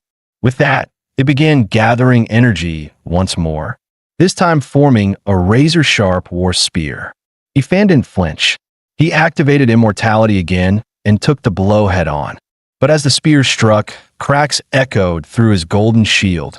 Captain, he shouted, voice strained. How much longer? At that very moment, the music cut off. Han Zhan opened his eyes, his voice resolute. Thanks to the healing power of the clarity elixir, I'm back at full strength. Yu Wei, Ifan, take care of the Mind-Eater. The adult Wandering One is mine. Without wasting a second, he unleashed the first form of the eightfold fist. Didn't think you'd force me to go all out. Let's see who ends up visiting their ancestors first. But to his surprise, the Wandering One effortlessly dodged the full-powered strike. Even so, it finally wiped the smug look off its face. Amazing. That kind of power at your age? You're full of surprises.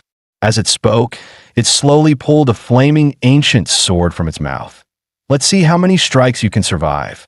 The moment the words left its mouth, the creature lunged, slashing with the fiery blade. But Han Zhan used the brief window during its monologue to slip on a special pair of gloves, gifted by his senior brother, Wei Qing. Then, with full force, he launched a punch directly at the incoming blade. With a sharp crack, the terrifying sword energy shattered into fragments. The Wandering One froze mid-air, stunned. Those gauntlets? How did you get your hands on them?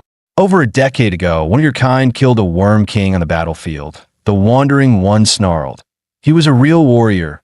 But you're nothing. As it spoke, it poured more force into its strike, trying to crush the gauntlets that had once humiliated their kind. Han Zhan sneered back. I may not be a warrior, but you're no Worm King either. He activated the eightfold fist again, his body becoming a blur as he closed the distance in an instant. With a fierce punch, he slammed his fist into the Wandering One's right ribcage. But in that same moment, the creature's flaming sword pierced through Han Zhan's left chest. The impact sent both of them flying, separated by at least 25 meters.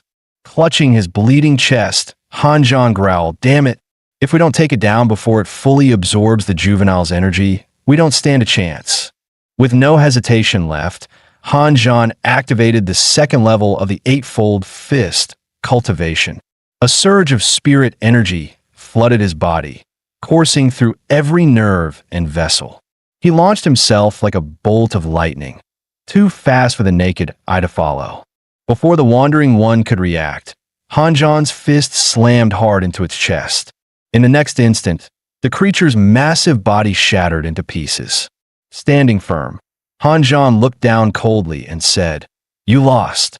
But to his shock, the Wandering One burst into laughter. "No, you lost." The very next second, its shattered body began to reassemble before Han Zhan's stunned eyes. Worse still, it had fully absorbed the juvenile's energy and merged completely with the black veil. The ground beneath Han Zhan's feet came alive. Thick, earth-colored chains erupted from the soil and wrapped tightly around him. The Wandering One raised both arms, summoning a massive meteor brimming with destructive power. "This is the end, boy. No one escapes from me. You all die here."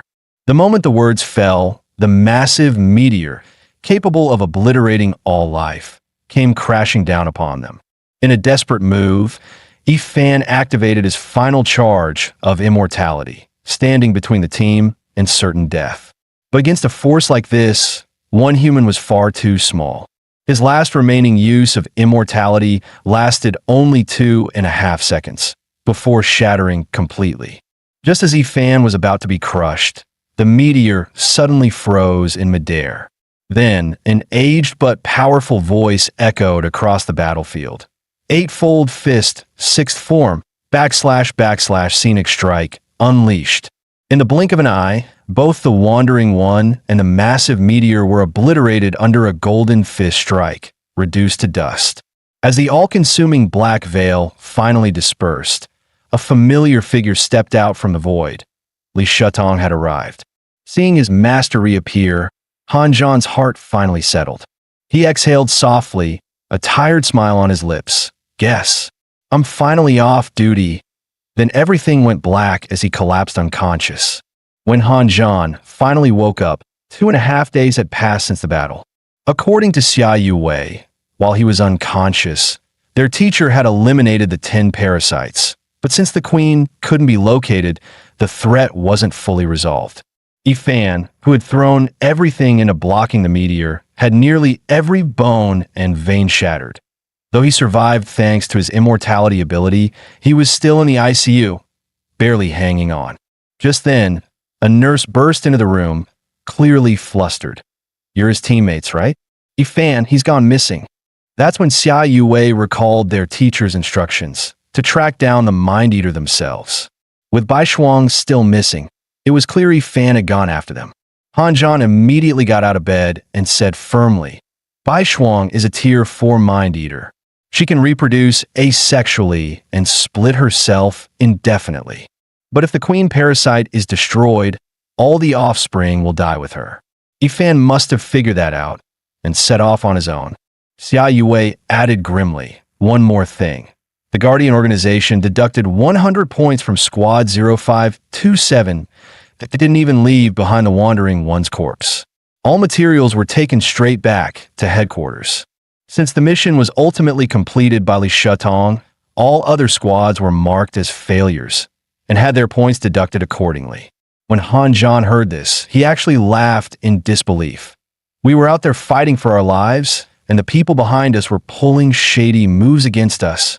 And Master didn't say anything about it." Xia Yuwei replied softly. "He said it's a matter between you and the Deep Blue City Guardians. No one else will interfere."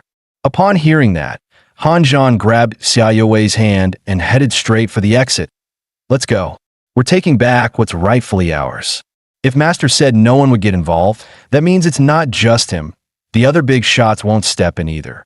Meanwhile, inside the Guardians' headquarters, a group of smug officials sat celebrating. Captain Zhao was generous this time.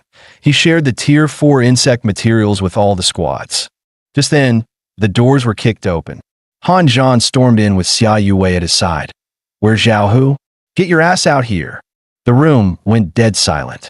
Only Zhang Xiaobei chuckled and said, "Whoa, Captain Han, who pissed in your tea? Watch your mouth." This ain't the kind of place where you get to throw tantrums. As he finished speaking, he lunged forward, fists raised. But before he could even get close, Han Zhan slapped him clean across the face, swift and brutal. With power surging through his arm, Han Zhan flung Zhang Xiaobei hard onto the ground. Has anyone ever told you your smug little grin makes people want to rearrange your face? The onlookers were stunned. One move, and he's on the floor? That's just insane. Hearing the murmurs around him, Zhang Xiaobei growled, drew a dagger, and lunged forward again. Same result. Han Zhan disarmed him with a single effortless move. Still not convinced? Fine. I'll beat some respect into you today. Just then, Zhao Hu stormed onto the scene, roaring, Han Zhan, what the hell do you think you're doing? Han Zhan smiled coldly as he lifted Zhang Xiaobei by the collar. I want you to apologize to me and to my team. Right here, right now. Zhao Hu scoffed. What a joke. Keep dreaming. He then ordered his men to send the footage of Han Zhan's actions to Guardian HQ, specifically to the third in command, Su Mingxian, and the Internal Affairs Unit. You're finished, kid. Once they see that video, HQ will tear you apart. Xia Yue looked worried, but Han Zhan calmly reassured her. Relax. With my teacher backing me, they won't dare lay a finger on me. As expected, a subordinate quickly returned with a report. HQ says this is an internal issue for Deep Blue City's Guardians. They're leaving it to you to handle. The Internal Affairs Division added that the young man who fought was quite impressive. They want to know if Han Zhan would be interested in joining them. Zhao Hu completely lost it. Damn it. Freaking bureaucrats. But with the situation what it was, he had no choice but to swallow his pride. He turned to Han Zhan and asked through gritted teeth, Fine. What do you want from me? How do I make this right so you'll drop it? Since the materials from the Wandering One had already been divvied up, Han Zhan made his demand. Open the Guardian's vault. I'll choose whatever I want, on behalf of my whole squad, until I'm satisfied. Zhao Hu's first instinct was to refuse. The vault contained some of the organization's most valuable resources. But after a moment's thought, he figured Han Zhan only had 2 hands. How much could he really carry? With a bitter expression, he nodded. Fine, but only you are allowed in. And when you come out, whatever you carry must be in your hands. No hiding anything anywhere else. Han Zhan released the barely conscious Zhang Xiaobei with a slap and smirked. Deal. You better not go back on your word. As soon as the deal was made, Han Zhan's eyes narrowed, a sly smirk tugging at the corner of his lips. Let's see who's getting the last laugh. Nothing hidden except in your hands, huh? Ha! Good thing they didn't mention spatial rings. With that, he stepped through the massive vault doors, surrounded by shelves of priceless treasures. Outside, one of the guards leaned toward Zhao Hu, whispering, Captain, are you sure this is okay? What if he causes trouble in there? Zhao Hu waved him off. There are over 10,000 items in that vault. He's just some fresh academy graduate. He won't know what's what. And even if he does, what can he carry with 2 hands? Meanwhile, Han Zhan was already deep inside, his eyes dancing across the countless treasures stacked to the ceiling.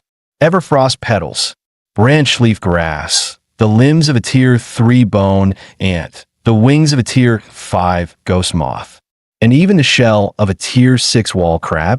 That's a top-tier material for crafting defensive gear. A grin spread across Han Zhan's face. Well then, I'd be a fool not to take all this. Without hesitation, he activated his spatial ring, quietly sweeping every valuable item he could find straight into his inventory. 2.5 hours had passed, and Han Zhan still hadn't come out. Zhao Hu was starting to get nervous. Just as he was about to go check for himself, a calm voice echoed from the entrance. Apologies for the wait, everyone. Xia Yue rushed over as soon as she saw Han Zhan's figure. How'd it go, Han Zhan? What did you get? Han Zhan simply gave her a cryptic smile. Without another word, he took her hand and walked away. I'll tell you once we're home. Zhao Hu stared after them, confused. What the hell? He came out empty-handed? Didn't take anything at all? He immediately ordered his men to go in and check. A moment later, his phone buzzed with a panicked report. That kid, he took half the vault. Half. Zhao Hu's ears rang with rage. That greedy bastard. The vault belongs to the Guardian organization. If he'd taken just a few items, we could have covered it up. But half the damn vault? There's no way HQ lets this slide. He filed a formal complaint, reporting everything to headquarters. The response? Just 5 words. Nice resolution. Good job. Zhao, who stood there dumbfounded. What the hell? Freaking bureaucrats. Back at the villa, Han Zhan sat on the couch, quietly reflecting on the day's events. Teaching Zhao Hu a lesson wasn't just satisfying. It was a clear warning. Let's see if he dares to act tough again anytime soon. Just then, Xia Yuwei walked over, fresh from the shower, and spoke softly. Han Zhan, it's really late. Come to bed with me. Ever since you got hurt last time, I've been afraid of losing you. So tonight, no matter what, I'm not letting you go. But just as things are starting to heat up, the door creaked open with a loud squeak. A girl appeared in the doorway, wearing a loose, vacuum-sealed nightgown with nothing underneath.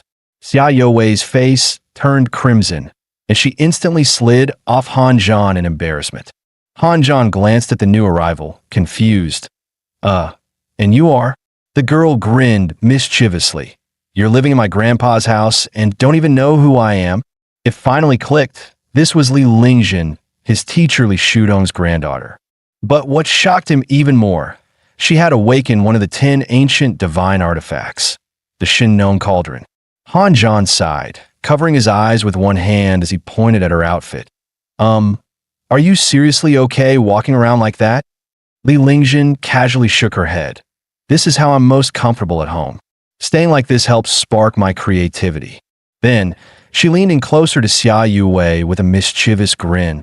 Oops, did I interrupt something earlier? Were you two about to continue? If not, maybe we should. Xia Yuwei immediately flared up. You just met? There's no emotional foundation at all. How can you be so reckless? Li Lingjin tilted her head in confusion. Why would signing a contract require emotional foundation? Realizing she misunderstood, Xia Yuwei turned beet red and let out a tiny "oh." Stepping in to change the subject, Han Zhan spoke up. Your ERank talent has divine potential. If you form a contract with me, I can use divine illumination to help you undergo a second awakening. Li Lingjin's eyes lit up instantly. Really? Then let's do it now. Without hesitation, she started unbuttoning her nightgown. Han Zhan froze. Wait, hold on. What does taking off clothes have to do with forming a contract? Li Lingjin replied seriously. I'm a best-selling author.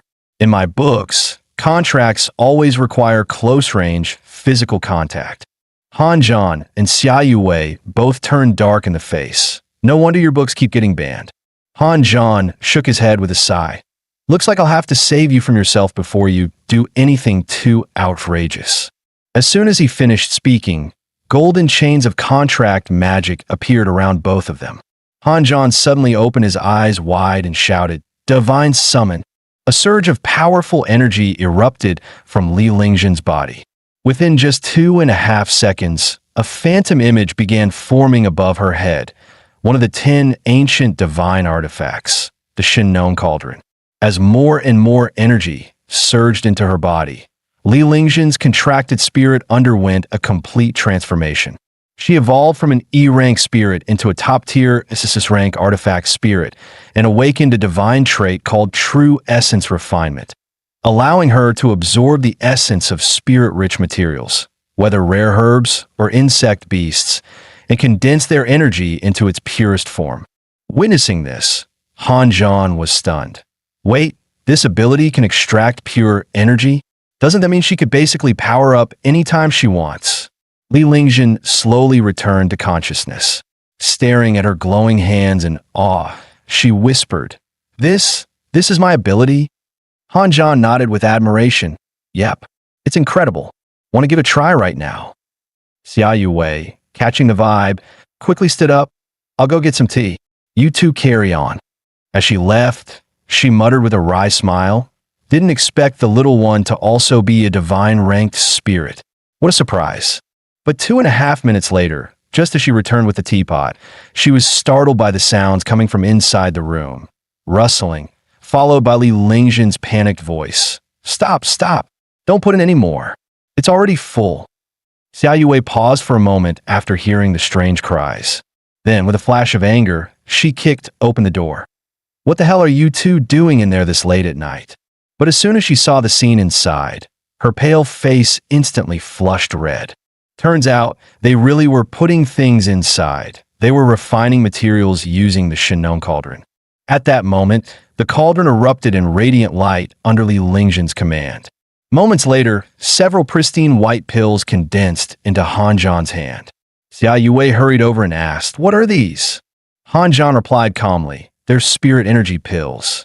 Taking one can boost at least 1% of your core energy." Before she could marvel at the result, Li Lingzhen returned to human form and suddenly threw herself on a Han Zhan. "Han Zhan, the pill fire inside me hasn't been extinguished yet. I'm burning up. You have to help me cool down." Han Zhan's face turned beet red. He muttered, "Don't be like this," but his hands were already pulling Xia Yue into the mix. What happened after that? Let's just say some curious viewers might want to explore off-screen. The next morning, lying between the two girls, Han Zhan couldn't help but feel like he had officially won at life. Li Lingzhen lay back on the couch with a satisfied smile, her eyes twinkling. "I didn't expect you to be this good. Truly eye-opening." Even Xia Yue couldn't help but admit, blushing slightly. After those 8 rounds, her internal energy feels way more refined.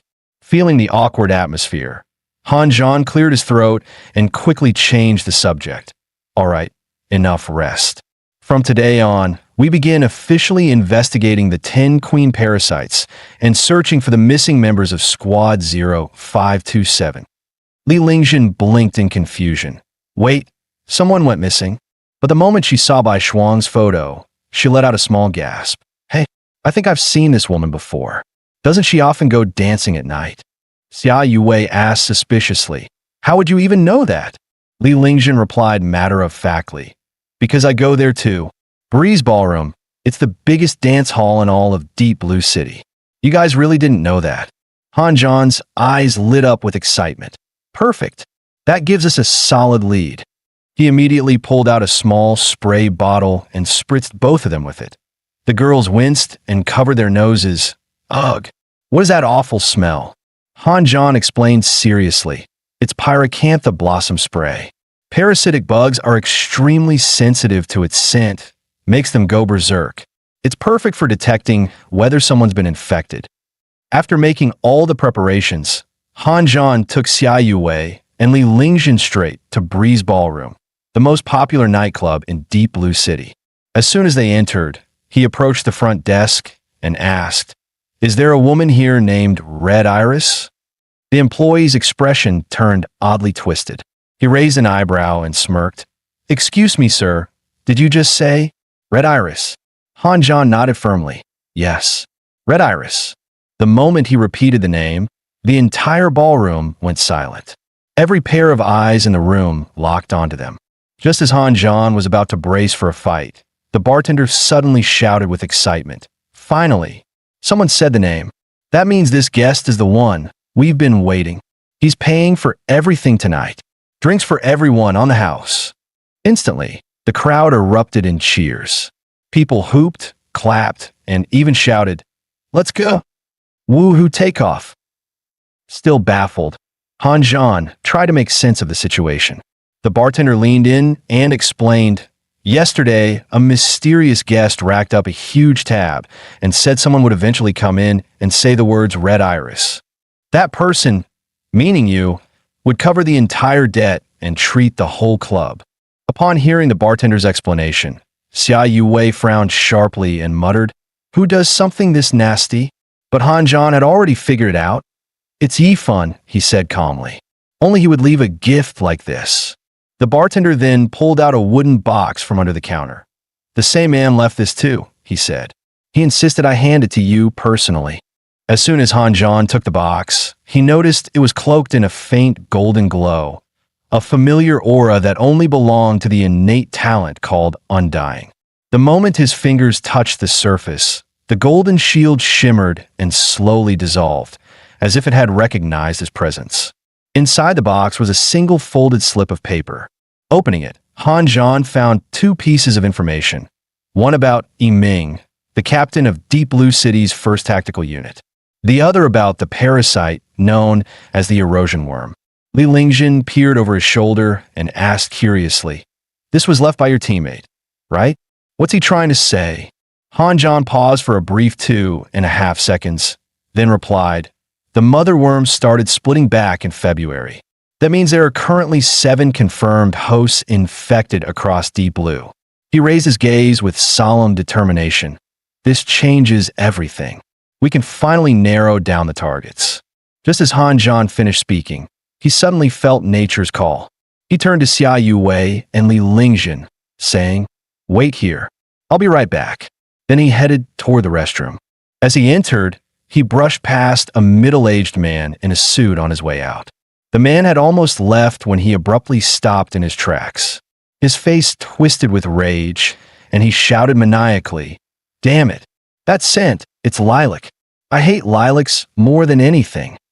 Without warning, he lunged forward, swinging a heavy fist at Han Zhan. Han Zhan remained unfazed.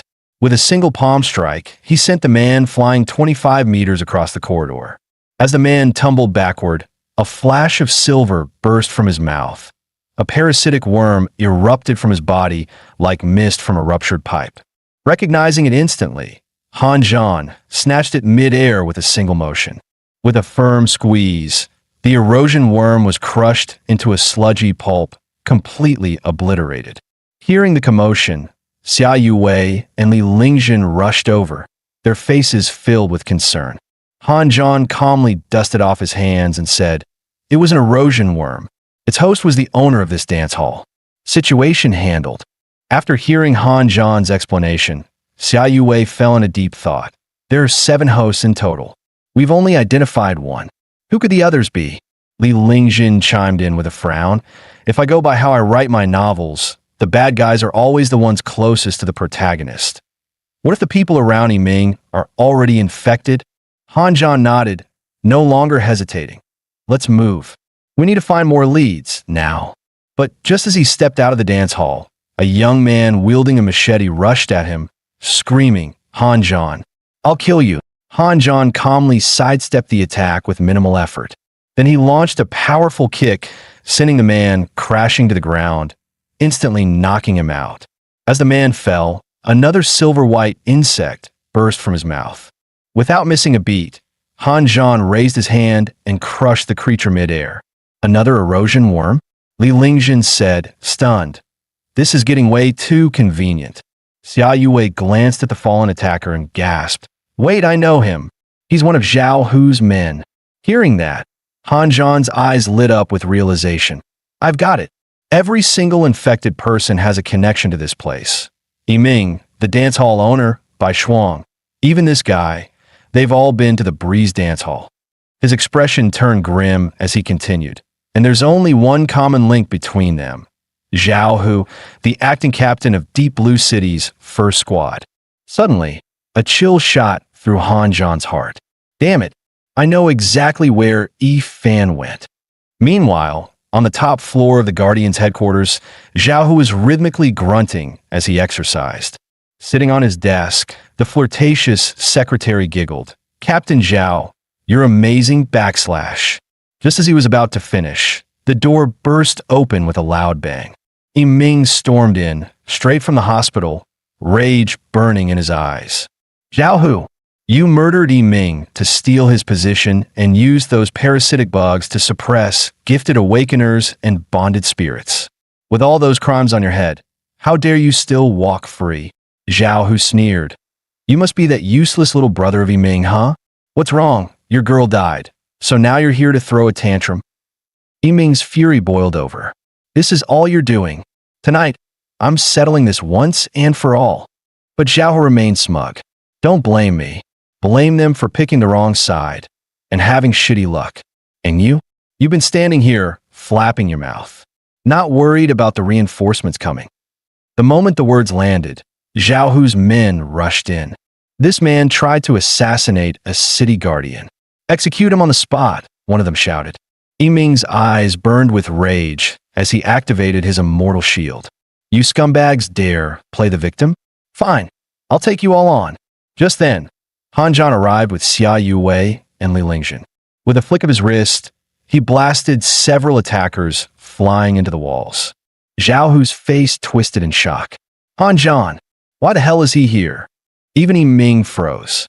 Han Zhan? What's he doing here? Han Zhan gave a light smile. What? You thought we'd just let you get ganged up on alone? Zhao Hu growled. Captain Han, are you seriously siding with this assassin? Han Zhan's voice turned cold. This is between us and Zhao Hu. Anyone who doesn't want to die, get lost. His eyes narrowed, voice chilling. I tried being nice, but if you're so eager to die, I'll gladly oblige. Seeing this, Han Zhan charged in, fists flying. His punches landed like thunder. His enemies couldn't even fight back. In just moments, they were all on the ground, groaning in pain. Yiming watched in shock. How long has it been? And his fists are even sharper than before. Suddenly, Li Lingjun pointed and shouted, Han Zhan. Zhao Hu is trying to escape. Han Zhan dashed after him. Zhao Hu, you're not getting away. He drove a brutal punch straight into Zhao Hu's gut. The next second, Zhao Hu coughed up blood and stumbled backward. Just then, a tiny bug shot out from Zhao Hu's forehead. Luckily, Han Zhan reacted instantly. Before the bug could flee, he crushed it mid-air with a punch. Someone nearby screamed, You actually killed Captain Zhao? Are you insane? Don't tell me. You think the Guardians are the top power in Deep Blue City? The real ruler is the city lord himself. Hearing that, Han Zhan's expression darkened. Damn it, we've walked right into their trap. He turned to the others and said firmly, You three, go find our teacher now. He's the only one who can get us out of this. Xia Yuwei shook her head without hesitation. No matter what happens, I'm staying with you. Seeing her resolve, Han Zhan didn't argue. He grabbed her hand and bolted without looking back. Meanwhile, in the city lord's mansion, the lord gave a chilling order to his guards. Spread the word. Han Zhan, a Guardian Squad 0527, is suspected of assassinating Zhao Hu. I want him hunted across the entire city. His face was twisted with malice. Didn't expect the bait to be taken so quickly and the fish to bite so deep. Under the night sky, Han Zhan walked alone into the empty streets, pushing open an old wooden door. He knew clearly in his heart he had to separate from Xia Yuwei and the others. Otherwise, they'd be dragged into the storm. Just then, a stern-faced old man appeared at the top of the stairs, gazing down coldly. Han Zhan, you killed an officer of the organization. Surrender now. His voice suddenly roared like thunder. Kneel! An overwhelming pressure crashed down like a mountain. Han Zhan's legs buckled. He couldn't resist it and was forced to his knees. Elsewhere, in a traditional pavilion with carved beams and flowing tea steam, Li Shutong sat calmly, pouring tea into an empty cup across from him. With a faint smile, he said, So mysterious. We've been old friends for years. Is all this cloak and dagger really necessary? A man in black stepped out from the shadows, his tone probing. Your chosen successor has already been captured. The evidence is solid. He's set for public execution tomorrow, yet you're still this composed. Li Shutong slammed the teacup on the table, his face darkening instantly. In the blink of an eye, a tiger-like pressure burst from his body. His eyes were razor-sharp as he growled. Do you really want to turn this into a war between old friends? The man in black shrugged casually. Even if you destroy this quantum clone, it changes nothing. Old Shang gave each of us plenty of backups, didn't he? Li Shutong eased his aura and chuckled, shaking his head. Look at me, almost forgot about that part. But it doesn't matter. The real surprise hasn't even started yet. Just wait. The man in black said nothing more. His figure slowly faded until he vanished completely. Moments later, one of Li Shutong's disciples approached. Lin Jingxian bowed and asked, Master, should I go rescue junior brother? Li Shutong stared into his teacup and spoke softly. I've tolerated their games within the organization long enough. I couldn't act until I found the true mastermind. They thought luring Han Zhan with Zhao, who would tie my hands. But who said Han Zhan wasn't my bait? He looked up into the distance. eyes deep as the sea. Life is like a game of chess. Every move rewrites the board. Han Zhan, the next play is yours. Elsewhere, Han Zhan sat bound hand and foot in an empty, silent chamber. The air was suffocating. An elder approached, voice cold as ice. Still refusing to confess? Han Zhan gritted his teeth. Confess? To what crime? The elder's expression darkened. Without warning, he slammed a heavy punch into Han Zhan's chest. Watching him stumble, the elder sneered. Wake up. Li Shadong can't save you now. You have two choices. First, join us. You don't need to know who we are, only that Li Shadong represents the past, and we, the future. Second, keep resisting. But if you last till tomorrow, your head will roll beneath the execution blade. Hearing this, Han Zhan's eyes sharpened. He asked coldly, so, the Tier 4 insect, the devourer worm, you planted it for Yi Ming to discover and bring back to Deep Blue, didn't you? The elder didn't bother hiding it. You could say that. To us, the insectoids aren't enemies. Used correctly, they're the most efficient weapons. A cold light flashed through Han Zhan's eyes. I know exactly what to choose now. The elder leaned in with a chilling tone. Then tell me, what's your choice? Han Zhan smirked and chuckled. My choice is option 3. Go screw yourself. The elder's face turned dark as thunder. He roared with fury. You're courting death. The next day, every major news outlet blasted the same headline. Breaking. Squad 0527 Captain Han Zhan to be publicly executed today for treason and the murder of senior officer. The city lord sat high on the second floor of the observation tower, looking down at the execution ground below. A subordinate hurried over and reported respectfully, My lord, everything is ready. The execution can begin on your command. The city lord gave a lazy nod, then asked, What about those 3 who escaped yesterday? Any news? The subordinate lowered his head, clearly uneasy. They're extremely cunning, sir. We suspect they may be hiding in a villa, but No excuses, the city lord cut him off coldly. Keep searching. His gaze shifted to Han Zhan, standing calmly on the execution stage.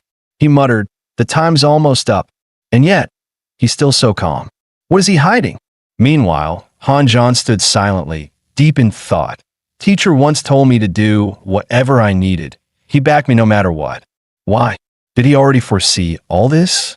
Has everything already been set in motion? In the plaza, the crowd buzzed with rumors. Isn't that the guy who awakened an SSS-level soul contract talent? No way. How did he become a traitor? I heard the higher-ups demoted him to the Guardian Alliance. He snapped and went on a killing spree. At that moment, the city lord rose and waved to the crowd. His gesture instantly silenced the murmurs, and the entire plaza fell quiet as all eyes turned to him. The crowd buzzed with whispers, clearly shocked that the city lord had shown up in person. Standing atop the platform, the city lord scanned the entire plaza and spoke loudly. Today is both a day of pride and a day of sorrow. We are about to lose a young man with extraordinary talent. He could have been one of the greatest soul contractors of the next generation. But because of selfish hatred, he turned to senseless slaughter. He paused, then raised his voice with sharp authority. Worse still, he conspired with insectoids and threatened the peace of Deep Blue City. Tell me, should such a man live? The speech ignited the crowd's fury. They roared in unison, Kill him! Kill him! Kill him! Seeing the people so easily stirred, the city lord smiled smugly. In his mind, there was no doubt. Han Zhan would die today. With a dramatic wave of his hand, he shouted, Proceed with the execution. The executioner obeyed instantly, activating the guillotine. The blade dropped at lightning speed, flashing cold steel, just inches away from severing Han Zhan's neck. But in that split second, someone, somewhere, pressed a hidden switch. The blade screeched to a sudden halt, just 10 centimeters above Han Zhan's throat. The entire plaza fell in a stunned silence. The executioner stared in disbelief, muttering to himself, What the hell? Did it just malfunction? The city lord immediately realized someone had sabotaged the execution. His expression darkened as he scanned the crowd and shouted, "Who dared interfere with the execution? Step forward now." At that moment, a girl calmly walked out from the crowd, holding a remote in her hand. She stared directly at the city lord and said, without a trace of fear, "Han Zhan saved my life. I won't let you execute him." The city lord recognized her, and his face twisted with rage. "Shang's sighting? The Shang family is involved in this too." Before he could react further, several others stepped out, removing their cloaks and standing beside Han Zhan. "We refuse to let you execute Han Zhan," they shouted in unison. Elsewhere, in a quiet pavilion, Li Shutong calmly sipped his tea. The man in black reappeared, sounding pleased. "Han Zhan's already at the guillotine. This game, you've lost." Li Shutong gently placed down his teacup. His eyes remained calm, yet sharp. "The game isn't over yet." He locked eyes with the black-cloaked figure, his voice steady and firm. "Don't you think you've called checkmate a bit too early?" The man in black scoffed and sneered. "We'll see." Then, just like before, his body faded into thin air. Just then, Li Shudong's phone lit up, and an urgent voice came through the speaker. "Old Li, he moved too fast. We lost the trail. We were this close to tracing the true mastermind." "Damn it." Li Shutong chuckled and said teasingly, "Old Shang, don't tell me it's actually you." The voice on the other end exploded. "Screw you. If I were the mastermind, why the hell would I let Shang's sighting march herself to the guillotine on your say-so?" The two quickly shifted back to the main topic. The voice on the phone grew serious. "We've uncovered traces of the organization behind all this. They call themselves Dawn, and they're buried deep." Meanwhile, tension was rising fast in the plaza. Yifan and the others were surrounded by curious and anxious citizens. God, are they trying to break someone out of an execution? Even the Shang family's involved. This isn't just some minor incident. Standing boldly in the center of the square, Shang's sighting raised her voice. "All of you, open your eyes. Han Zhan isn't a criminal. He's a hero who fought for us all." She pointed up at the massive screen above. "Watch closely. This is the truth." The screen lit up with footage of Han Zhan battling insectoids in various regions, risking everything to push them back. His figure flashed through battlefield after battlefield, slashing enemies, shielding civilians, never once hesitating. The crowd began to murmur again. "He really looks like he cares about the people. Could someone like that truly be a traitor?" Suddenly, a familiar figure dropped from the sky. It was the elder who'd captured Han Zhan. He hovered midair, voice booming. "Silence. All of you." Among the crowd, Yifan and Li Lingjin felt the weight of an overwhelming aura pressing down. "Who the hell is this guy?" Yifan whispered. "How can he be this powerful?" Li Lingjin added, stunned. The elder unleashed a terrifying wave of killing intent. His voice echoed like thunder. "Eliminating Han Zhan is Dawn's mission. No one is allowed to interfere." He fixed a deathly glare on Han Zhan and declared coldly, "Today, you die." At that moment, a giant hand made of raw energy materialized in the air, roaring down from the sky with enough power to flatten the earth. Before the giant energy hand could strike Han Zhan, it suddenly exploded midair with a thunderous blast. A blinding flash lit up the entire square, forcing the crowd to stumble back in shock. The elder's face twisted in alarm. He scanned his surroundings and muttered, "What the hell? Who did that?" Before he could react, a sharp and invisible force slammed into him, knocking him several steps back. He tried to retaliate, but couldn't even see his attacker. As the smoke began to clear, the sky was empty. The elder had vanished, completely gone, as if erased from existence. The crowd broke into hushed chaos. "What just happened? Who stopped the attack?" "I didn't see anything. It was too fast." Shang's sighting looked up by chance, only to spot a lone figure standing atop a distant high-rise building. The figure stood with their back to the plaza, their face obscured. But something about that calm posture, that commanding presence, made one name flash in her mind: Li Shutong. The city lord's eyes burned with rage. With a roar, he leapt straight from the tower toward Han, fists roaring through the air. Even if the gods descend, no one's saving you today. Han slowly rose to his feet, a faint glow radiating from his body. His gaze was sharp, his voice calm and resolute. If my teacher has made his move, then that means the time has come.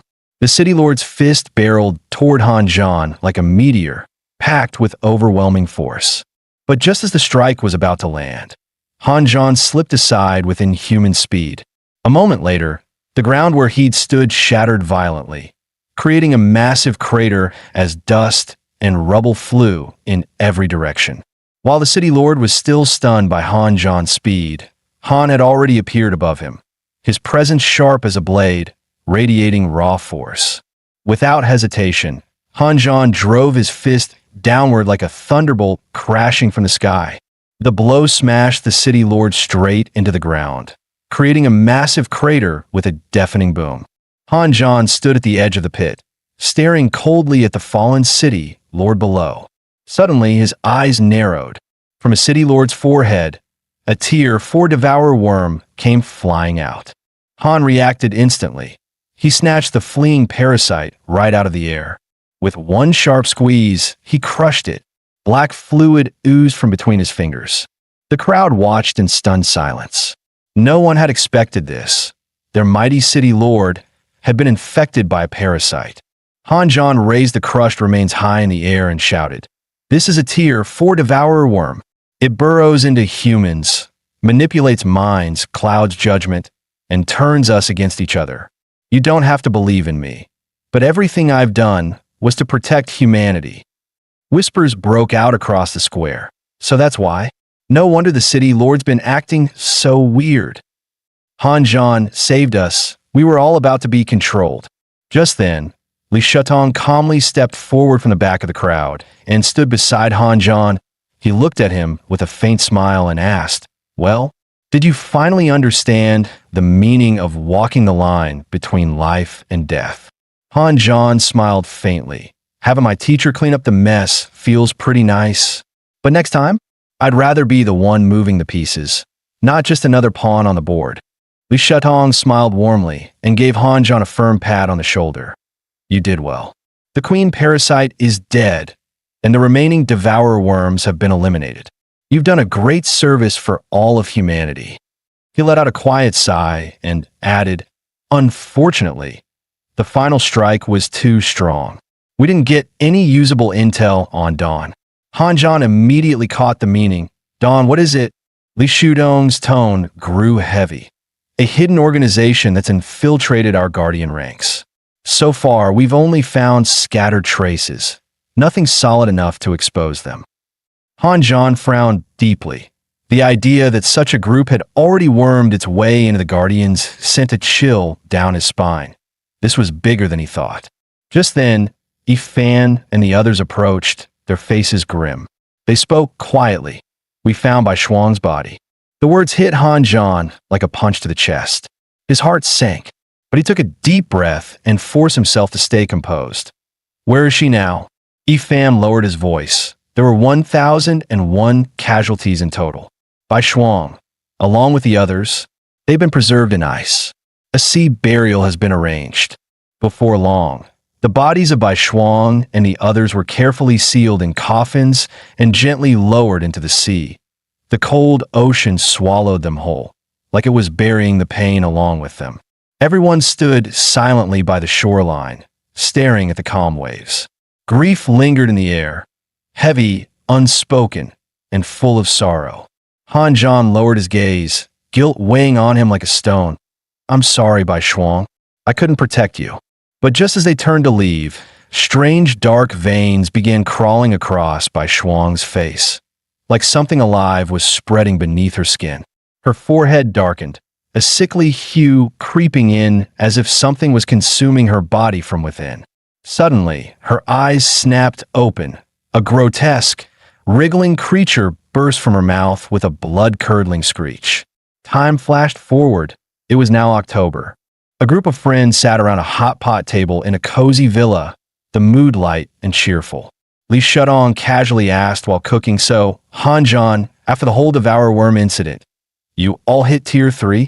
Han Zhan nodded. Yeah, evenly Lingjin finally caught up. She's officially at Tier 3 now, too. Xia Yue chimed in with a smile. My music-based abilities have gotten stronger, too. I just need more practice. Shang's sighting teased. Han Zhan / once I awaken. How about forming a soul contract with me? Han Zhan chuckled. Tempting, but I only contract with companions who have divine traits. Those are the ones I resonate with best. Shang's sighting pouted slightly, her tone a bit disappointed. Well, I hope I awaken divine traits someday too.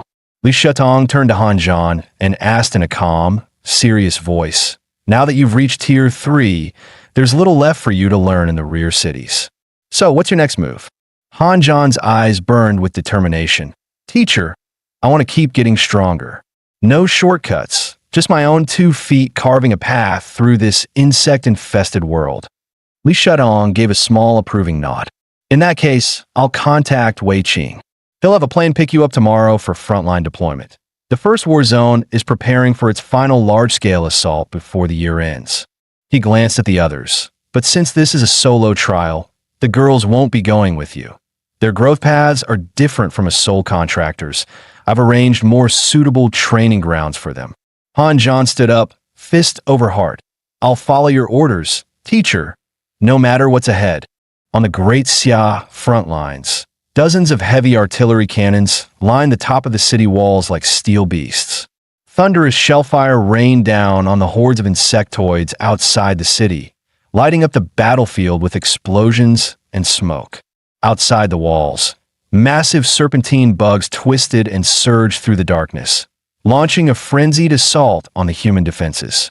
A frontline commander barked orders with urgency, coordinating retreat teams to pull the wounded to safety, making sure no life was left untreated. The red-haired soldier stared in shock as Xiaoya returned to base. Xiaoya, what are you doing back already? Xiaoya's face twisted with rage. Zhang, your squad lost 3 men and you came crawling back? You've got the nerve to question me. The redhead snapped back, furious. Bullshit. Our squad only had 5 people. 3 died. What the hell was I supposed to do? Keep fighting alone. You guys lose 2 and run off to hide. Have some damn shame. Xiaoya rolled up his sleeve, revealing a special mission insignia on his arm. You think I'm like you? Take a good look. I'm on an elite mission. The argument was heating up fast until the sound of a helicopter thundered in overhead. The cabin door opened. A tall, calm figure stepped out. It was Han Zhan. He approached the 2 men and greeted them casually. Hey, I'm the new reinforcement, Han Zhan. Xiaoya narrowed his eyes. Where's your soul companion? Han Zhan answered calmly back home. That reply sent Xiaoya into a rage. Are you joking? This is a battlefield. You're here without backup, trying to get yourself killed. Old Zhang quickly stepped in and patted Xiaoya on the shoulder. Easy, Captain. This kid's not from some random frontline boot camp. Look at his gear, clean, top grade. He's a city boy. High pedigree. The words hit a nerve. Xiaoya's anger flared even more. Oh, great. So we're the garbage pit now? They're sending some pampered princeling to babysit us. Xiaoya turned to old Zhang and suggested, all right then, how about this? You take the princeling for your squad? Old Zhang immediately shook his head, waving his hands. Nope, absolutely not. You picked first. Don't try to dump him on me now. Xiaoya sighed in frustration, clearly out of options. Fine. I'll take him. He waved to Han Zhan. Come on. I'll introduce you to the rest of the team. As they walked, Xiaoya asked a few basic questions and introduced himself. I'm a Tier 4 soul contractor. For now, I'm your squad leader. According to War Zone protocol, you're under my command. They soon arrived at a makeshift camp. Xiaoya pointed to 2 figures nearby. Those 2 are your new teammates, Kai Shifeng and Shi Xiaoqian. Shi Xiaoqian was wringing out her soaking wet jacket, grumbling under her breath. This mission was awful. I'm drenched to the bone. So damn uncomfortable. As she tried to take off her jacket, it got caught on her collar. Without looking, she called out, Hey, give me a hand, will ya? Han Zhan looked mildly helpless, but stepped forward and helped her out anyway. Once the jacket was off, Shi Xiaoqian gave him a quick once-over and turned to Xiaoya. This the new guy? Alone? Let me guess, his soul companion's in disguise or something? He actually looks kind of pro. Before Xiaoyu could reply, Hanjan smiled and spoke up. I'm Hanjan, new member of the squad. He reached into his spatial ring and pulled out a few items. I brought some small gifts. Thought I'd share. Hanjan pulled 3 sets of tier 6 armor from his spatial ring and handed them to his squad mates. Kai Shifeng and Shi Xiaoqian's eyes lit up immediately. Whoa, real tier 6 gear. Thanks, man. Xiaoyu waved it off. I don't need it. I'm a mech operator. I don't wear stuff like that. Still, he couldn't help but think. So, it's true. He really is a city elite. A spatial ring, tier 6 armor. This guy's loaded. Clearing his throat, Xiaoyu turned away. You guys get to know the rookie. I'm heading out to collect mission supplies. As Xiaoyu walked off, Hanjan asked, is he really a mech operator? Kai Shifeng nodded. Yeah.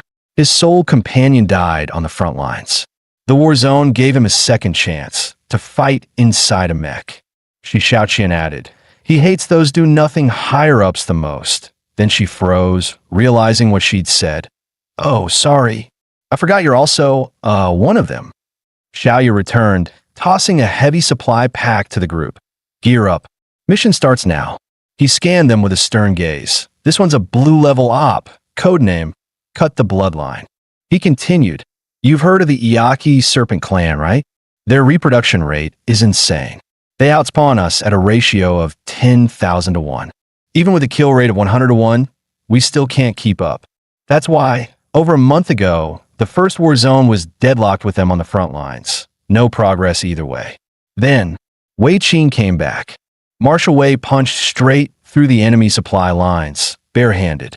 He single-handedly pushed the kill ratio to a mind-blowing 100,000 to 1. But the moment he made that breakthrough, for tier 8 Serpent Kings ambushed him. Their battle left the war zone and disappeared into the wilds. The latest mission came straight from Warzone 2. Thanks to the innate divination talents of certain soul masters, they had pinpointed the locations of dozens of Iaki serpent nests. Squads closest to each site and with the fastest mobility were assigned to carry out a full nest destruction operation. Xiaoyu checked the timer on his wrist. Clock's ticking. Move out. He marched forward in his mech suit, its heavy steps shaking the ground with every stride. Hanjan and the others followed closely behind, silently advancing toward the target coordinates. Suddenly, Hanjan came to a stop, his expression sharp. We're here, he whispered. This is it. He pointed toward an old tree. Something massive and translucent hung from its branches. What is that? Xiaoyu narrowed his eyes. A snake molt. Iaki serpents shed their skin every time they evolved to a higher tier. Hanjan's gaze swept across the area. Then he froze. Damn it, those bastards hid their eggs here. Xiaoyu stepped forward to examine the scene. This molt is over 6,730 meters long, and it's covered with billions of serpent eggs. No doubt about it, this is the nest. But before anyone could move, Shi Xiaoqian and Kai Shifeng suddenly stiffened. A strange sound, wet, squelching like rotting flesh being stirred, echoed from all directions. Then came the whispers, layered voices, eerie and unnatural, crawling into their ears like living things. Before they could react, a chilling chorus of crackling sounds erupted around them. The sound of serpent eggs hatching, like thousands of bones being snapped at once. The sheer intensity of the noise stabbed into their eardrums like needles. It made their skin crawl and their balance waver, as if something was clawing into their minds. Then, without warning, a sonic pulse exploded outward, strong enough to send Xiaoyu, in full mech armor, flying off the cliff. Hanjan didn't hesitate. With a burst of motion, he launched himself off the cliff after him. Shi Xiaoqian and Kai Shifeng clutched their ears, horrified, as they watched both of them vanish over the edge. As he fell, Xiaoyu roared, "Damn it! Get back to the mission. I don't need saving."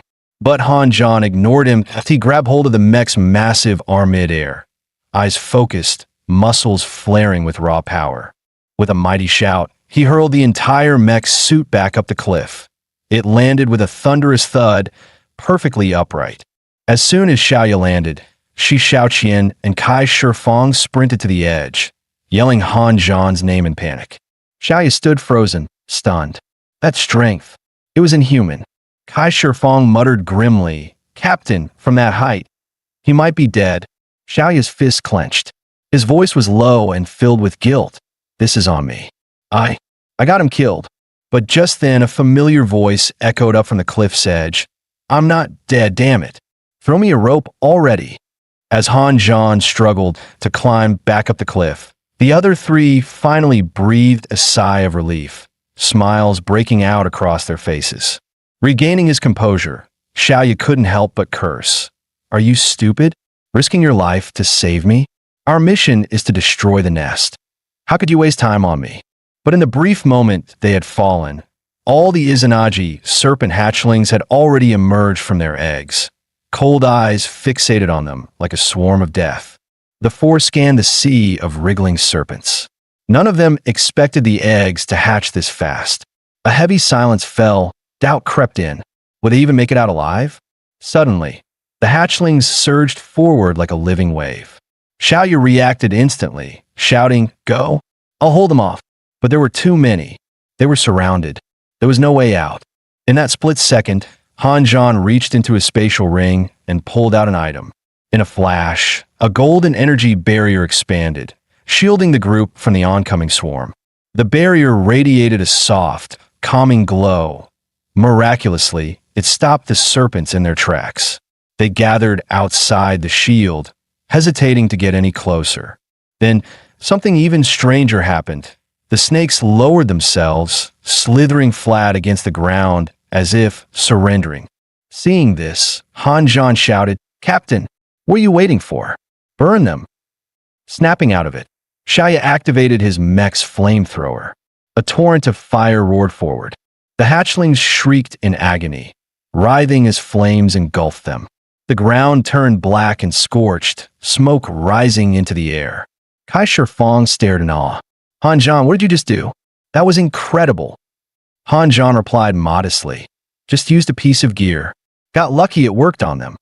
Xiaoya kept the flames going, sweeping across every inch of the nest.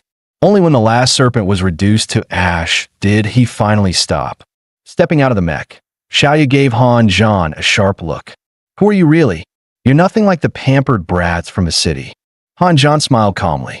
"Just a regular Tier 3 contract master. Nothing special." Just then, a warning blared from the mech's display screen. The system reported, "The mission cut off the bloodline is going terribly. Out of all the teams involved, fewer than 10 succeeded." Xiaoya muttered, "Thank God for Han Zhan. Without him, we'd be toast too." The map also lit up with known reinforcement routes used by the Iaki serpent brood. If the hatchlings want to reach the front lines, they have to pass through these choke points. Studying the map, Xiaoya suggested that snake subduing trick of yours was insane. If we hold these routes, maybe we can wipe them out before they even join the battle. What do you think? But Han Zhan didn't answer right away. His eyes were locked forward, brows furrowed. "I'm not sure we can wipe them out, but one thing's for sure. If we don't run now, we're the ones getting wiped." Everyone followed his gaze, and there it was. A massive 5th-tier Iaki serpent, the guardian of the nest. Its crimson eyes glared at them as it slithered forward, hissing with murderous intent. The group snapped back to reality. The thing was way bigger than anything they had imagined. Han Zhan shouted at the top of his lungs, "What are you waiting for? Run before it's too late." As Kai Shifeng and Shi Xiaoqian ran for their lives, they muttered in frustration, "Damn it, there's no way we can beat that thing." Without hesitation, Xiaoya controlled his mech and fired a high-powered missile straight at the Tier 5 Aokiji serpent, trying to halt its charge. The missile hit its mark, but only enraged the serpent further. Its crimson eyes blazed with murderous fury. In the next instant, the serpent lunged, jaws wide open, and clamped down viciously on the mech. Han Zhan's heart nearly stopped. His body froze in place, and words failed him. A sickening crunch rang out. The mech was torn apart like paper, its fragments scattering across the battlefield. The shockwave flung Xiaoya into the air. He crashed to the ground, covered in blood and wounds from head to toe. Kai Shifeng and Shi Shaoqian watched in horror, eyes glued to Xiao Ye's battered body, their faces pale with panic. But they couldn't do anything. The Tier 5 serpent was already lunging again. This time, its gaping maw was aimed at them.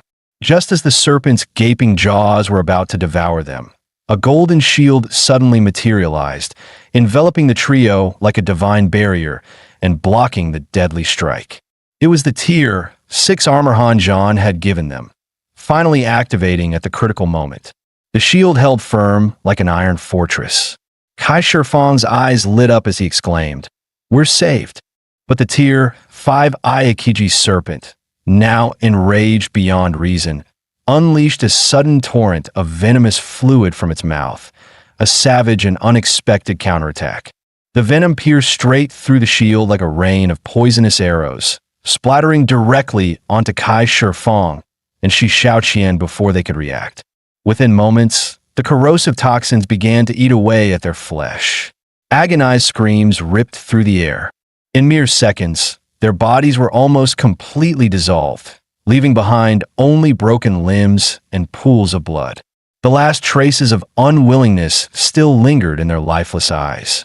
From a distance, Han Zhan watched it all unfold, his heart gripped by shock and fury, frozen in a moment that felt like it would never end. The Tier 5 Aokiji serpent locked its blood-red eyes on Han Zhan and let out a deafening roar, its fury laced with a suffocating aura of destruction. Snapping back to reality, Han Zhan's gaze landed on the two mutilated bodies left behind. Rage surged through him like wildfire, threatening to consume him whole. He clenched his teeth and growled, "Unlock, G-Lock." His voice was cold and laced with unfiltered wrath. The serpent lunged first, its powerful tail tearing through the air like a scythe. Han Zhan, anticipating the strike, leapt away just in time to evade the lethal blow. In one fluid motion, he activated the Dragon's Soar technique. His aura exploded like a dragon breaking free from the sea, the surrounding pressure surging. With a shout, "Wind, come!" the air around him shifted violently. A vortex of wind roared to life, howling with destructive force. At that moment, a sharp horn began to rise from the serpent's forehead, gleaming ominously, a clear signal that it was preparing a deadly move. The sharp horn gleamed with a deadly glint as it shot toward Han Zhan like a blade slicing through the air.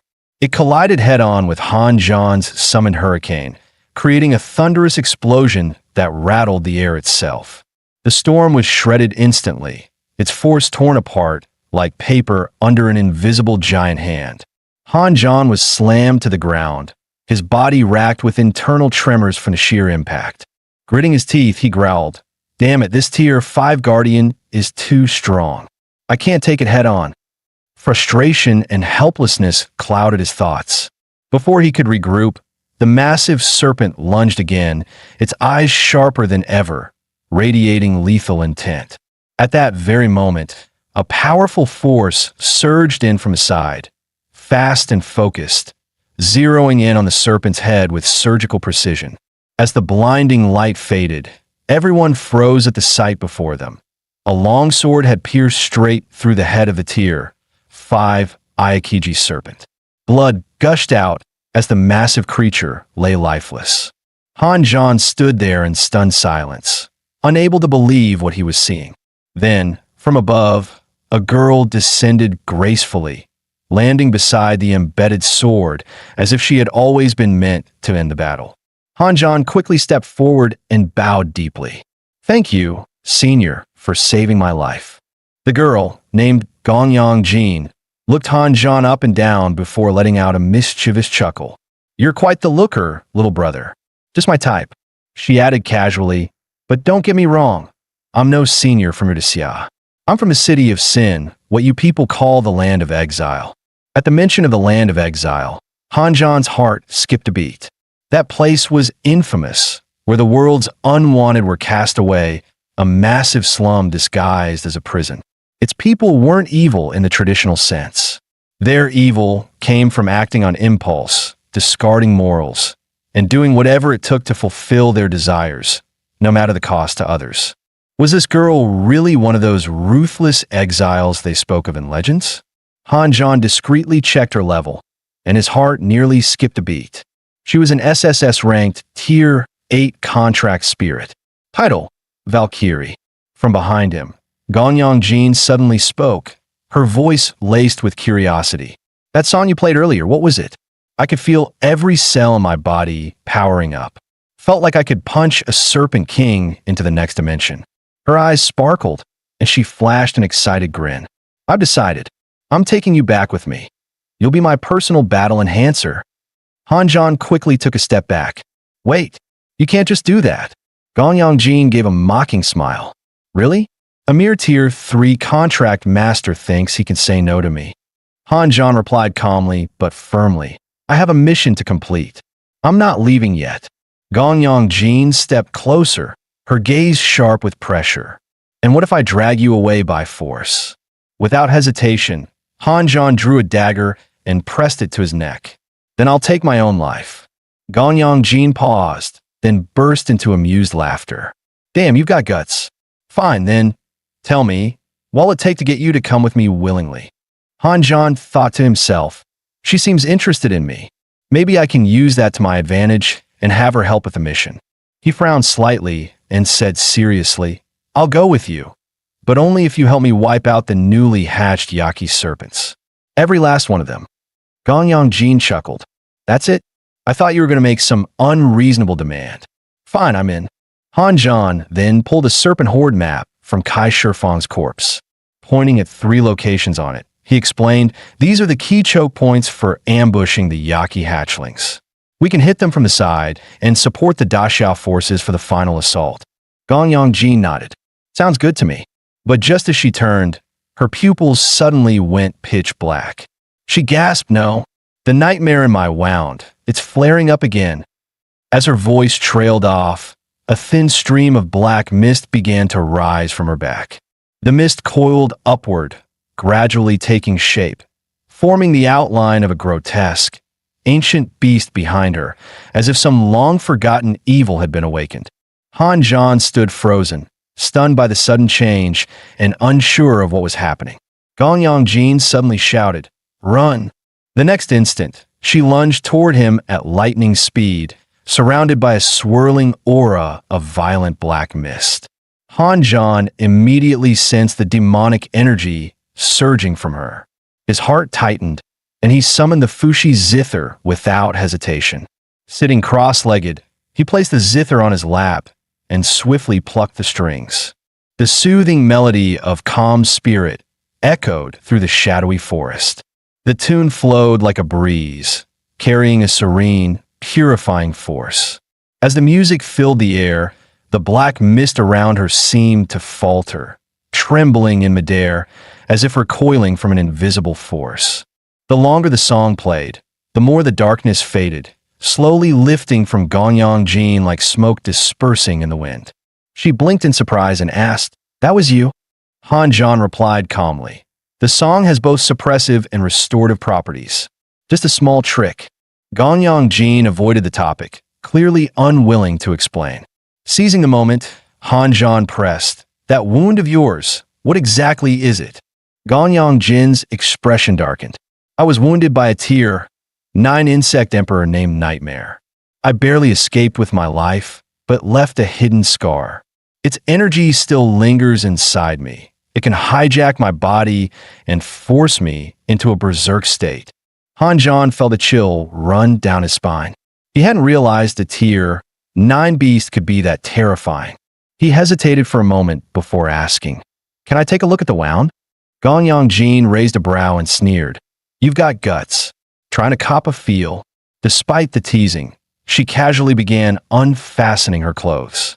But just so you know, stare too long and I'll gouge your eyes out. Han glanced at the wound on her back and said calmly, It's not deep. I can heal it. Jin blinked in surprise. She hadn't expected him to be so bold or so serious. After a moment of thought, Han summoned the Fushi zither once more.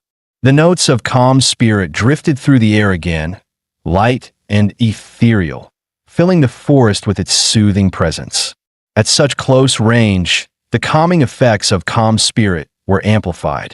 The zither's melody flowed like warm sunlight, and the black aura around Gonyang Jin visibly began to dissipate. However, once the music ended, the dark energy slowly began to gather again behind her, reforming like mist returning to a swamp. Hanjan noticed it and calmly said, "The song only suppresses the black aura. It can't eliminate it completely." Without hesitation, he pulled out the Shinong cauldron from his pouch, ready to try a different method. Gonyang Jin spotted the artifact and smirked playfully. "You're full of surprises, aren't you? A spirit contractor with 2 contracts. How rare." As Hanjan activated the cauldron, it unleashed a powerful suction force. Billions of the dead Iaki hatchlings Gonyang Jin had slain were drawn into the cauldron and instantly refined into pure spiritual energy. He then channeled the cauldron's newly awakened Tier 3 ability, Vital Creation. With a soft exhale, a dense white mist surged into Gonyang Jin's body, infusing every inch of her skin with life energy. She felt warmth spreading through her limbs. The spiritual energy rushed through her veins, comforting every nerve and filling her with a renewed sense of strength. Moments later, Hanjan withdrew his hand and said flatly, "It worked. Your wound's about halfway healed." Gonyang Jin grinned with delight. "Can we do that again?" "That felt amazing." Hanjan frowned slightly. "Again? You saw it yourself. Those spiritual energies came from me devouring the flesh of billions of bugs. If you want another dose, bring me just as much raw material." Gonyang Jin chuckled. "What's the big deal? Let's go hunt some Iaki hatchlings right now." Without another word, she pulled her sword out from the slain serpent and grabbed Hanjan by the wrist, dragging him forward with decisive, urgent steps. They soon arrived at the entrance of the Iaki battlefield, a narrow canyon. What they saw was a terrifying sight.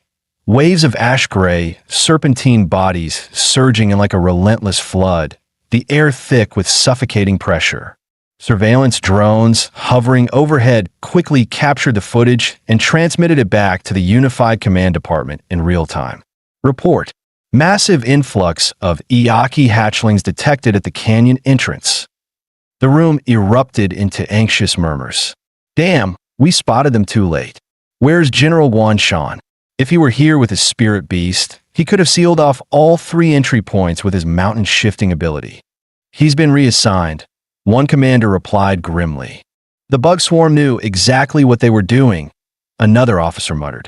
"They've been baiting our high-tier forces into the front lines. It's subtle, but now their intent is crystal clear." Lin Jingshuan's tone turned icy. "Get a one-time secure line to the 8th war zone. Tell them to hold position. No action yet." Meanwhile, Hanjan and Gonyang Jin reached the canyon's ridge. From the high ground, they could clearly see the seething swarm of Iaki hatchlings blanketing the land below. Gonyang Jin's eyes gleamed with battle lust. Her aura sharpened like a blade. She was more than ready to cut down every last one of them. Yet Hanjan spoke calmly. "Senior Gonyang, let me go first." With that, he leaped from a towering stone pillar, his body diving toward the battlefield like a shooting star. Watching him descend alone into the chaos, Gonyang Jin smirked slightly. "Bold little guy, but with me watching, he won't die." Surrounded by a swarm of Iaki hatchlings, Hanjan let out a furious roar. "Filthy beasts, come meet your end." In the next instant, he unleashed his 8-fold fist.